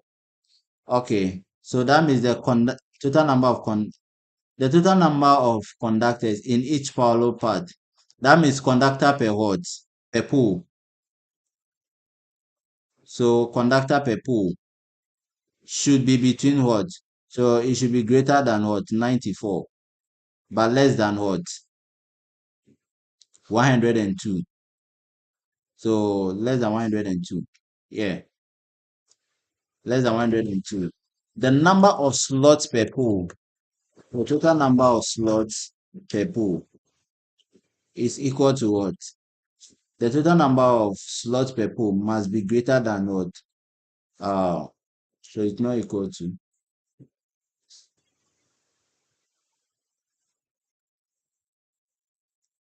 So slots per pole, it should be greater than what? 12, and it should be less than what? 18. Not less than 10, not less than 10, and not more than what? 15 equalizers. So equalizers should be between what? 15 and what? 10. Is that okay? Now let's see the questions. Determine the maximum number of conductors per slot. Okay, we are determining what? The total number of the maximum number of what? Uh conductors or per slot. So what is our minimum number of conductors per pole? So Z mean, or Z over 2P mean, that's equal to what? They said it should be greater than 94. So that's from 95. Yeah. From 95 to what? From 95. Then Z over what? 2P. I'm not just doing it Z. Okay, because that's not the total number of conductors. It's the total number of conductors per parallel path. So then max should be equal to 101. Is that okay? So to get conductors per slot, that's Z over what? Okay, let me write the other parameters. So yeah, we have Z over what? 2P minimum is equal to what? I think 13. And the S over 2P maximum is equal to, I think, 17. Yeah, it should be, yeah, yeah, so that's it. Okay, so to get uh conductor per slot, Z over what? To get Z over S is the same as what? Z over what? 2P divided by what? S over what? 2P. So in this case, this and this will cancel out. I'm going to get what? Z over what? S. Please, I hope you get it. I'm doing it this way because don't assume that this 95 here is the minimum number of conductors in the machine. That's per pole. Is that okay? That's per pole. Have we been okay? It's an 8 pole. Is that okay? So another alternative is if you have 8 pole and you have the minimum number of what? No, that if you do it that way, you can get the wrong decision. So let's do it the way we are doing it. Okay. So Z over what? S. Okay. So if that's the case, and we are supposed to find the maximum. To find maximum, X, S over S, maximum. So to get the maximum, that means the numerator must be what? Maximum. And the denominator must be what? Minimum. Is that okay? So it's going to be what? Z max divided by what? S minimum. That will give you what? The maximum what? Conductor per slot. So what's the maximum conductor per pole? That will be 101 divided by what? The minimum is what? 13.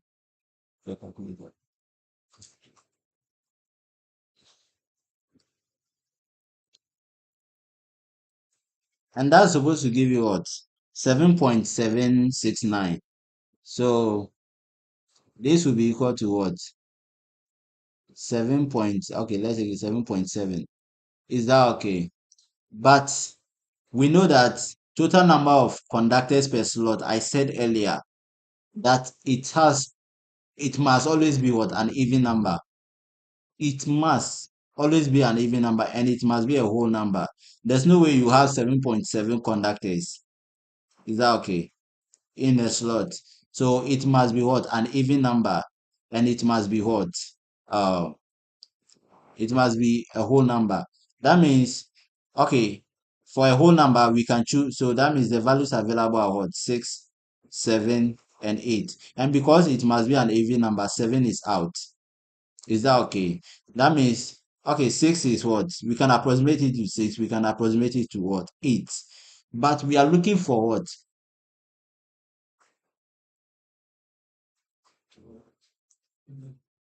Okay, so someone is asking when do we use 2p and when do we use what p? Okay, so let me finish with this and answer your question. Okay, so we have between 6 and 8. Okay, but what are we finding? We are finding the maximum number. Is that okay? And if the maximum number is 7.7, that means you can't go beyond this. Is that okay? This is a threshold. If you go beyond this, wahala. Is that okay? This is a threshold. That means we can't go to 8. Is that okay? So the only value we can choose is what? 6. So we are going to have what? 6 conductors or per what? Per slot. Please, I hope that's okay. Okay. So the question is, when do you use 2p and when do you use what? P.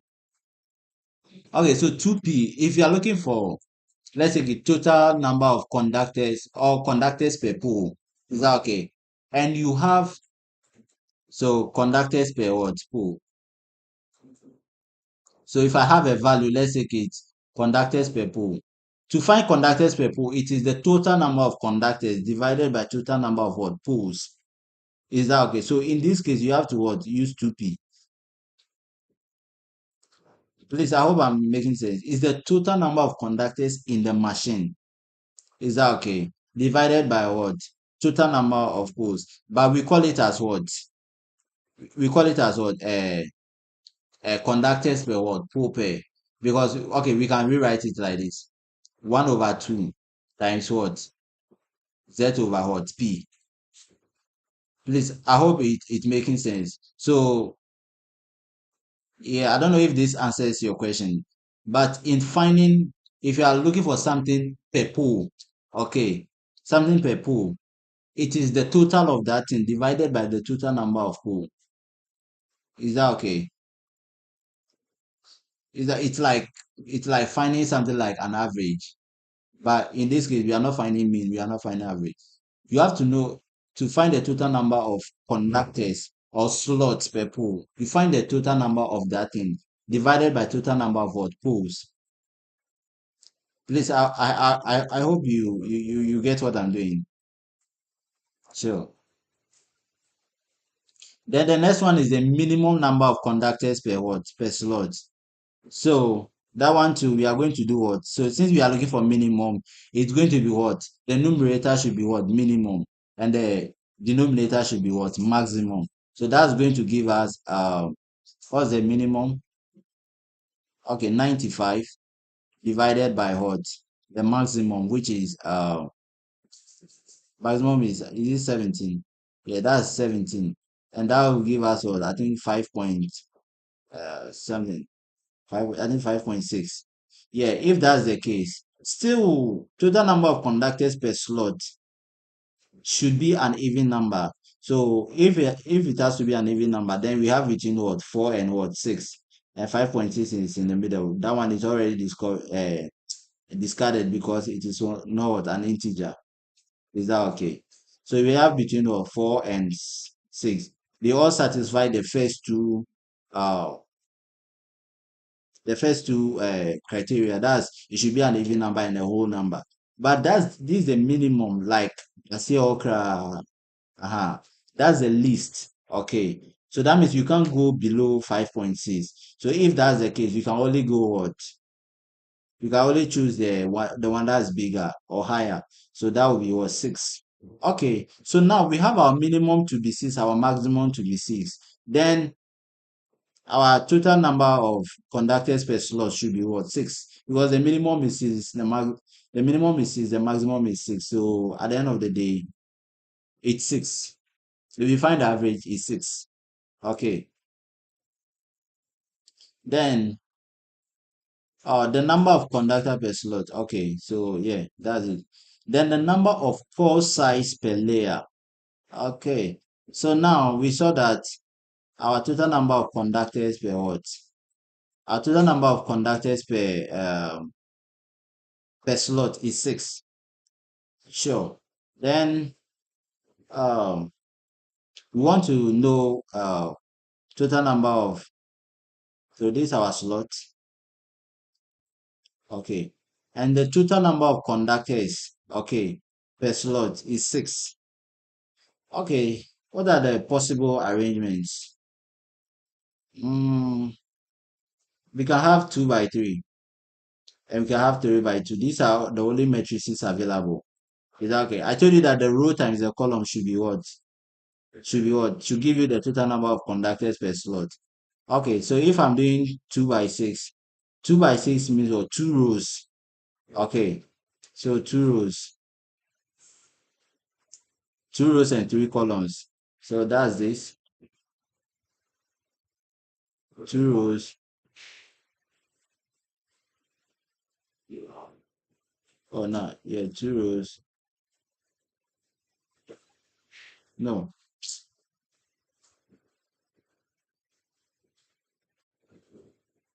So the only possible arrangements we have is what? 2 rows and 3 columns.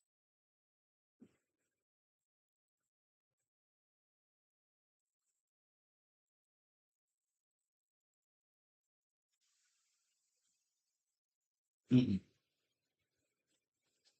Yeah, so these are the only this one of the possibilities, and this the other one.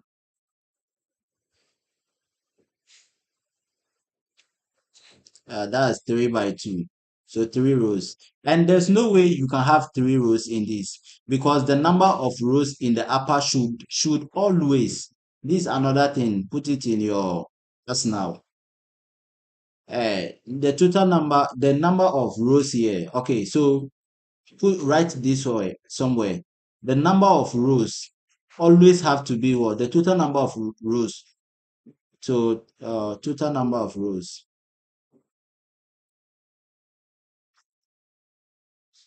Total number of rows in a slot.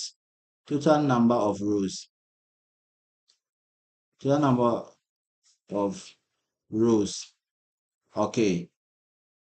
It's always an even number. It's always even. Is that okay? Because you have two layers. Even if the number of rows in the upper layer is odd, the one down here is also odd. At the end of the day, the total will give you what? An even. Is that okay? So if these are the possible arrangements we have, then we can't have this. Please, I hope you get me. We can't have this because the total number of rows always has to be what? An even number. The total number of rows always have to be an even number. Even though you can have the number of rows per layer being an odd number. Is that okay? But the total number of rows always have to be what? An even number. So these are the only possible arrangements we have. And if that's the case, this is our row and our column. And we said our U is what? U is the what? The row. Sorry, the U is the column. So call size, how many call size we have? This one call size. The call is what? A singleton call. So this one call size, this a return call size of another call. So at the end of the day, we have 1, 2, 3. So we have 3 call size per layer. So this is the first layer. 1, 2, 3 call size. 1, 2, 3 call size. Is that okay? So our U is equal to what? 3. Please, I hope you get it. And that 3 times what? The total number of rows gives us what? The number of conductors per slot. Okay.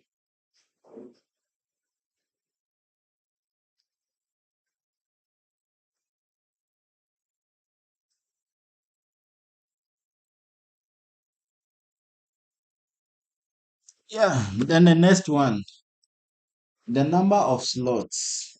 Find the total number of what? Slots. Okay.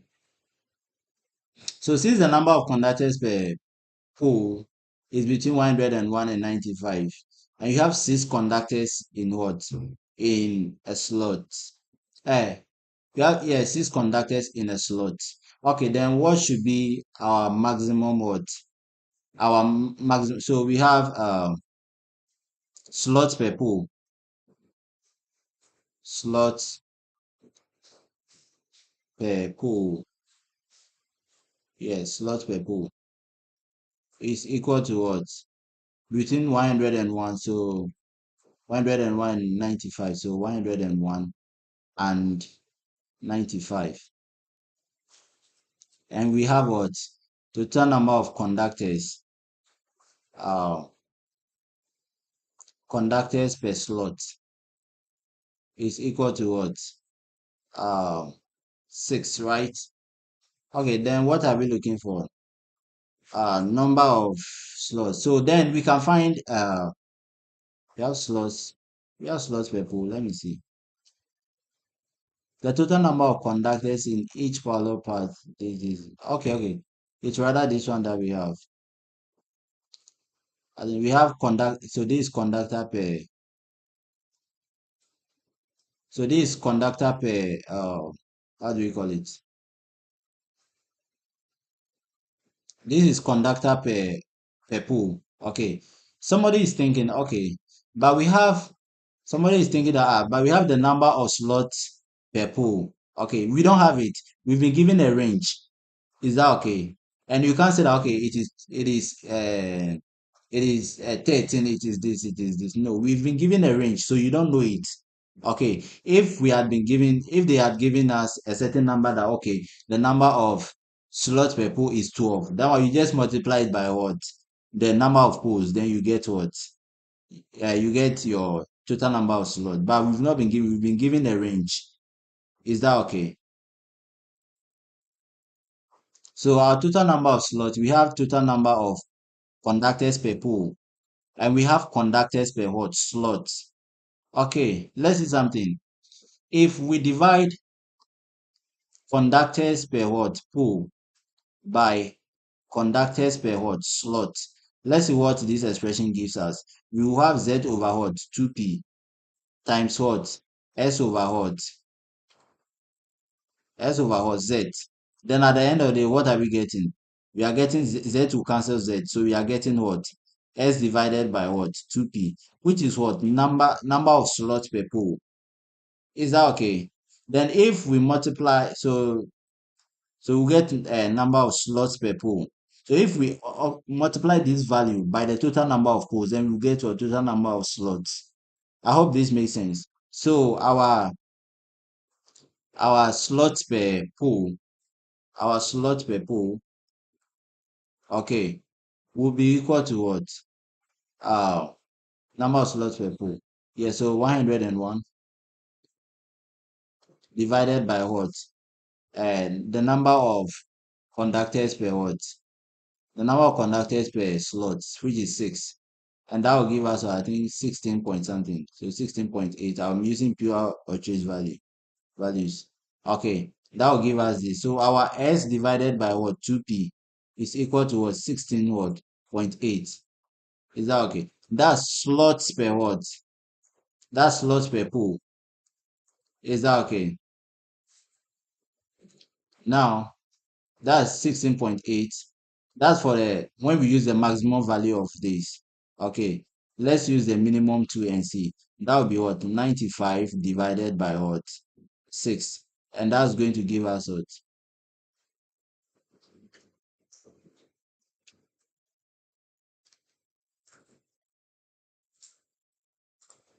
That's going to give us what? 15.833. So 15.83. Is that okay?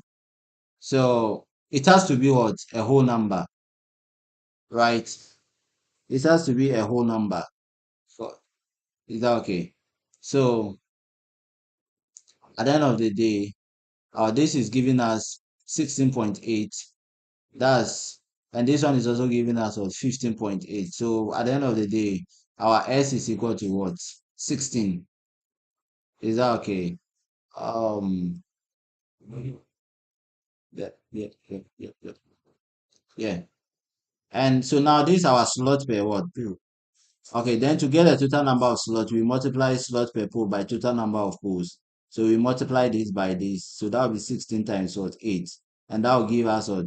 Our total number of slots, which is 128.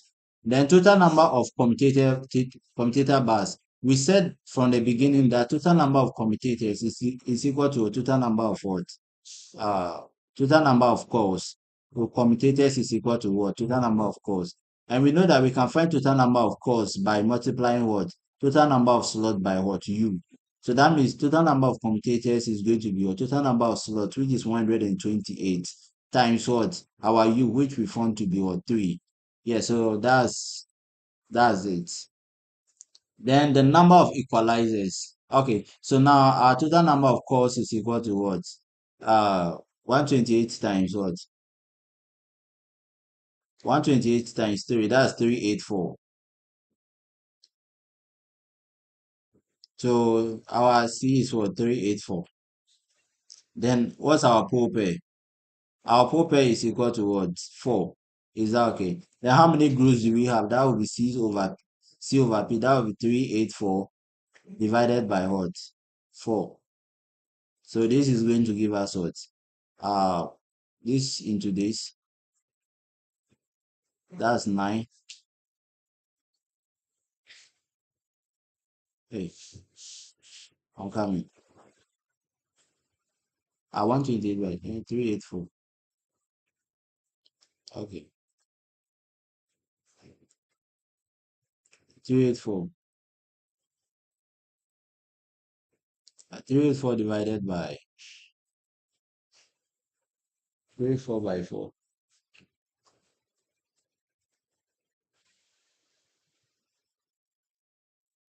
Okay, 384 divided by 4. That's 96. Yeah. Yeah, this place you get remember two. If you add it to this, that will be 24. 4 into that's 96. Okay, and we said that this has to be what? An integer. Sure, we have an integer. So we are going to have 96 groups. 96 groups, but we don't have actually ideally we are supposed to get what 96 equalizers. But we don't have 96 equalizers. The number of equalizers has been given as a range. Has been given as a range. That's between what? 10 and 15. It's not less than 10 and not more than 15. That means 10 and 15 are inclusive. Is that okay? So that means our number of equalizers, the possible number of equalizers. So our pitch will be equal to what? 96 divided by what? Number of equalizers. Number of equalizers. Okay. And we said that this has to be what? An integer. Now let's see the possible number of equalizers we can choose. So we should choose between 10, 11, 12, 13, 14, 15. Is that okay? Which of these values that when you divide 96 by 8, it should give us what? An integer. If you try 10, you get 9.6. If you try 11, you get an integer. If you try 12, you get a whole number. Let me see. So 12, 12, 12, 12, 12, 12. I think you get like, what will you get? 96 by 12. Okay, you get 8. So 96 by 12, that will give you 8, which is a whole number. Is that okay? If you try 13, it won't work. 14, it won't work. 15, it won't work. So then if that's the case, then 12, we can only use what? 12 out of the range they've given us. We can only use what? 12 equalizers. Sure. So yeah, that's it. So cores which must be connected to equalizer number 1. Cores which must be connected to equalizer number 1 and equalizer number 2. The cores which must be connected. So now we have 12 equalizers, right? So what you have to do is you have to assume, okay, this question, there are many answers that you can what provide, but you don't just go ahead because the question is very open.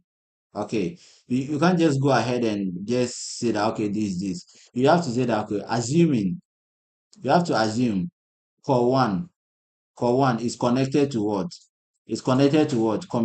Equalizer one. Is that okay? Then if that's the case, then you have core one. So core one is connected to equalizer number 1. Then what will be the next one that will be connected to equalizer number 1? That's when you add what? When we divided that you'll be adding what? 96 because that's C over P. I told you that if that's going vertically. Is that okay? So if these exams, you are now going to draw table 12 equalizers, and you have how many cores? You have so you are now going to draw a table for 12 equalizers. By the time you finish, you will be finished and they'll stop work. So C1, to find the next one that will be connected to equalizer number one. So this should be E. No, so this should be E. So equalizer number one. So equalizer number, you should connect core one inclusive. Then 96 plus 1, that will give you what? 97. So 97 will also be connected. How many number of cores we have? We have 384. So when you are doing this, have the total number of cores in mind. So if I add 96 to 97 again, what will I get? So 96. I'll get 3 here. Remember 1. So I'll get 193. So 193 will also be connected. Okay. Then I'll add 97 to this. And 96 to this. That will give me what? 982. That means 289 will also be connected. If I add 96 to this, no, it won't work. I'll get something more than 384. More than this 384. So it will end it. That means the cores that will be connected to equalizer number one will be core 1, core 97, core 193, core 289. Okay, then if core 1 is connected to what? Equalizer number 1. Then core 2, to find what core 2 will be connected to, you add what? The core pitch, which is 8. So that means should be connected to what? Core 2 be connected to what? 9. That's 8 plus 1. Then from this place going, you start adding 96. So 9 plus what? 96. That will give you what? I think 105. Then 105 plus what? 105 plus 96. That will give you what? 201. 201 plus 96, 297. 297 plus what? 96. And that will be more than what? 384. So you stop. Yeah, so that's how you go about it. Yeah.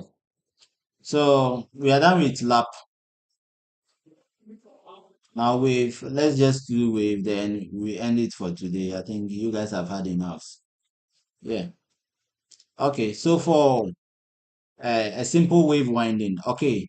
Whenever you see a question, wave inside, write this formula before you read the rest of the question. Okay. This is the question that governs what? Wave winding. Is that okay? So whenever you are reading the question, they say a wave connected. Don't read the next word. Write PYC equal to C plus or minus what? 1. Is that okay? Then after that, you can read the rest of the question.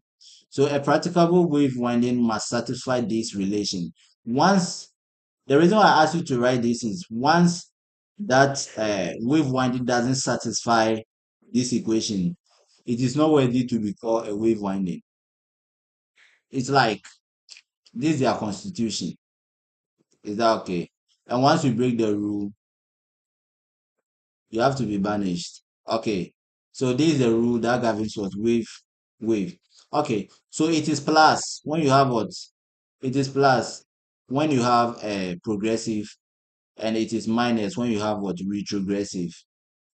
Okay. So we are going to look at certain rules. Okay. This one, to put it in your arsenal. Put it in your weapon bag. So the relation ensures two things. So after going around the armature one single time, the end of the last core falls on the commutator segment next to the beginning of what? The first core. And after going around the armature YC times, all the commutator segments are occupied and the final core falls naturally on the first, giving a close winding. What this means is that if you have a lap look like something like this.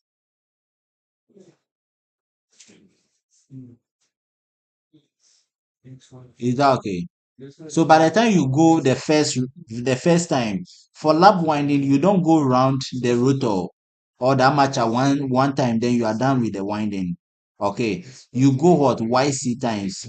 Is that okay? So when you go the first time, okay, let's say there is a commutator here, and there's another commutator here, and there's another commutator here.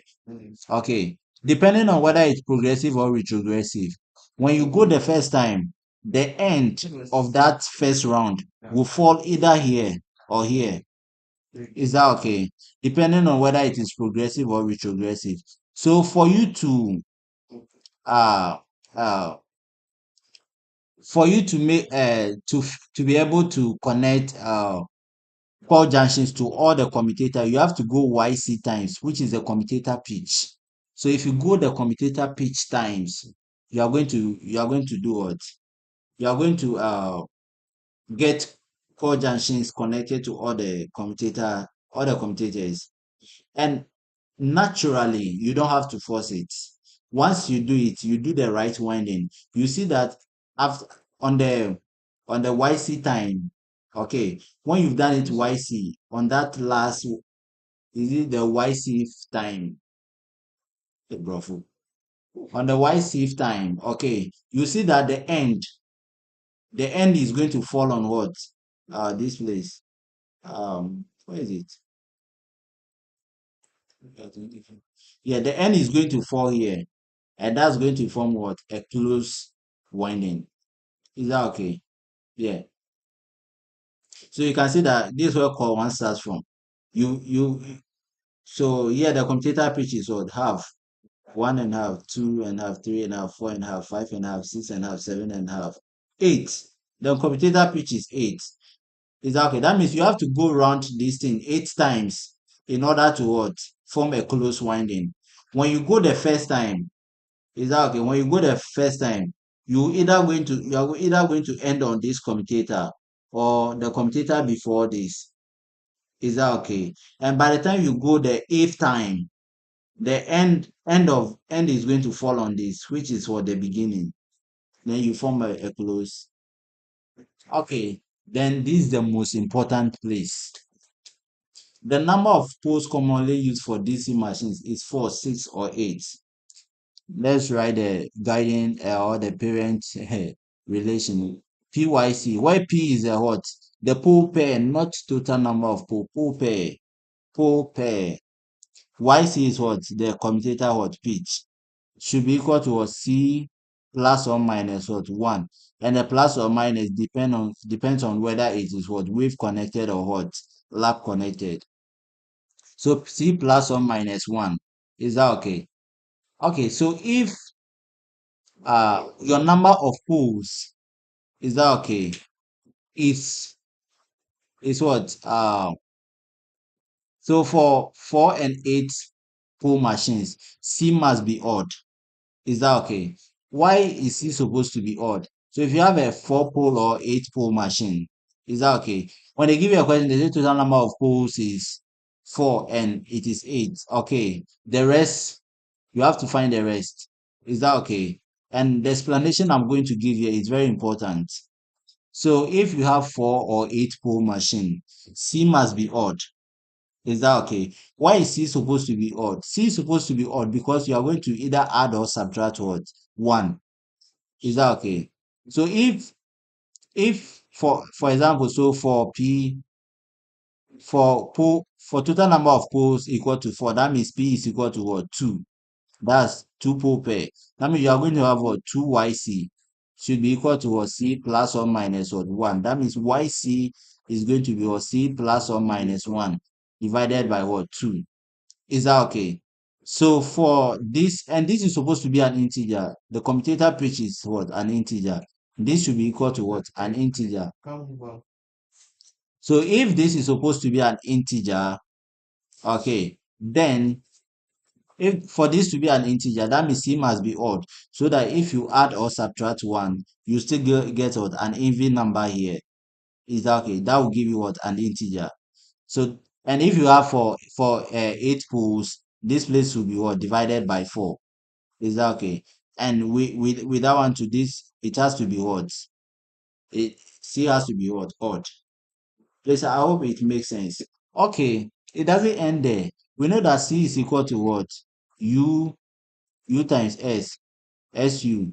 And somebody says SU will take you to heaven. So C is equal to what? SU. Is that okay? C has to be equal to what? SU. Is that okay? And if and the U will be what? The U is usually what? 1, 3, or 5. That means the U is usually what? Odd. Is that okay? That means the U is what? Odd. If the U is odd, for C to be odd, S must also be odd. Please follow it well. First of all, if you have a 4-pole or 8-pole machine, uh, your C must be what? Odd. And if C must be odd, S must be odd because U is odd. Please, I hope you get it. Because U is odd. So that odd times odd will give you what? Odd. If you multiply an odd number by even number, it will give you what? An even number. If you go and multiply it on the moon, it will give you an even number. So the only way a certain number times an odd number will give you an odd number is when the number is multiplied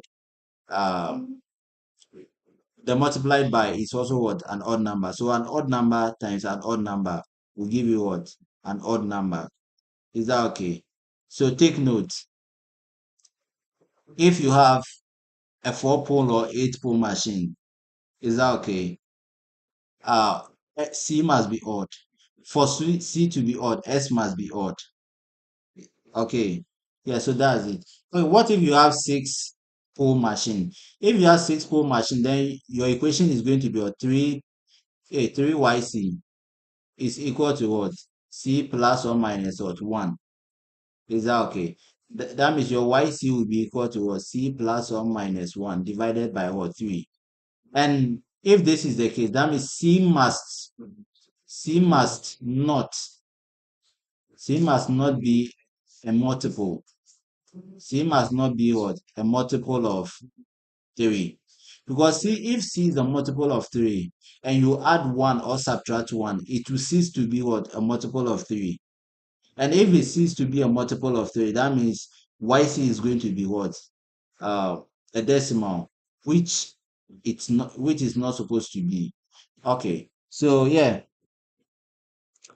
so that's it for lab winding. I think the next chapter has to do with questions, but we've already done close to 3 hours, so I'll end here. Maybe God willing, next week if we get the time, we'll continue. Okay, so if you have any question, drop your question. I'll answer your question, then we end the session.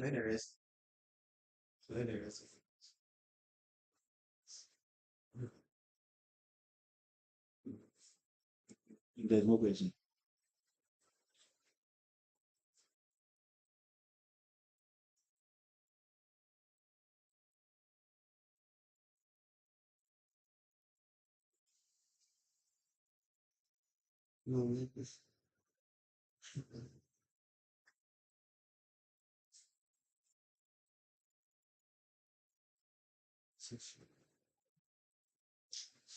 Okay, so in the absence of questions, will end it here.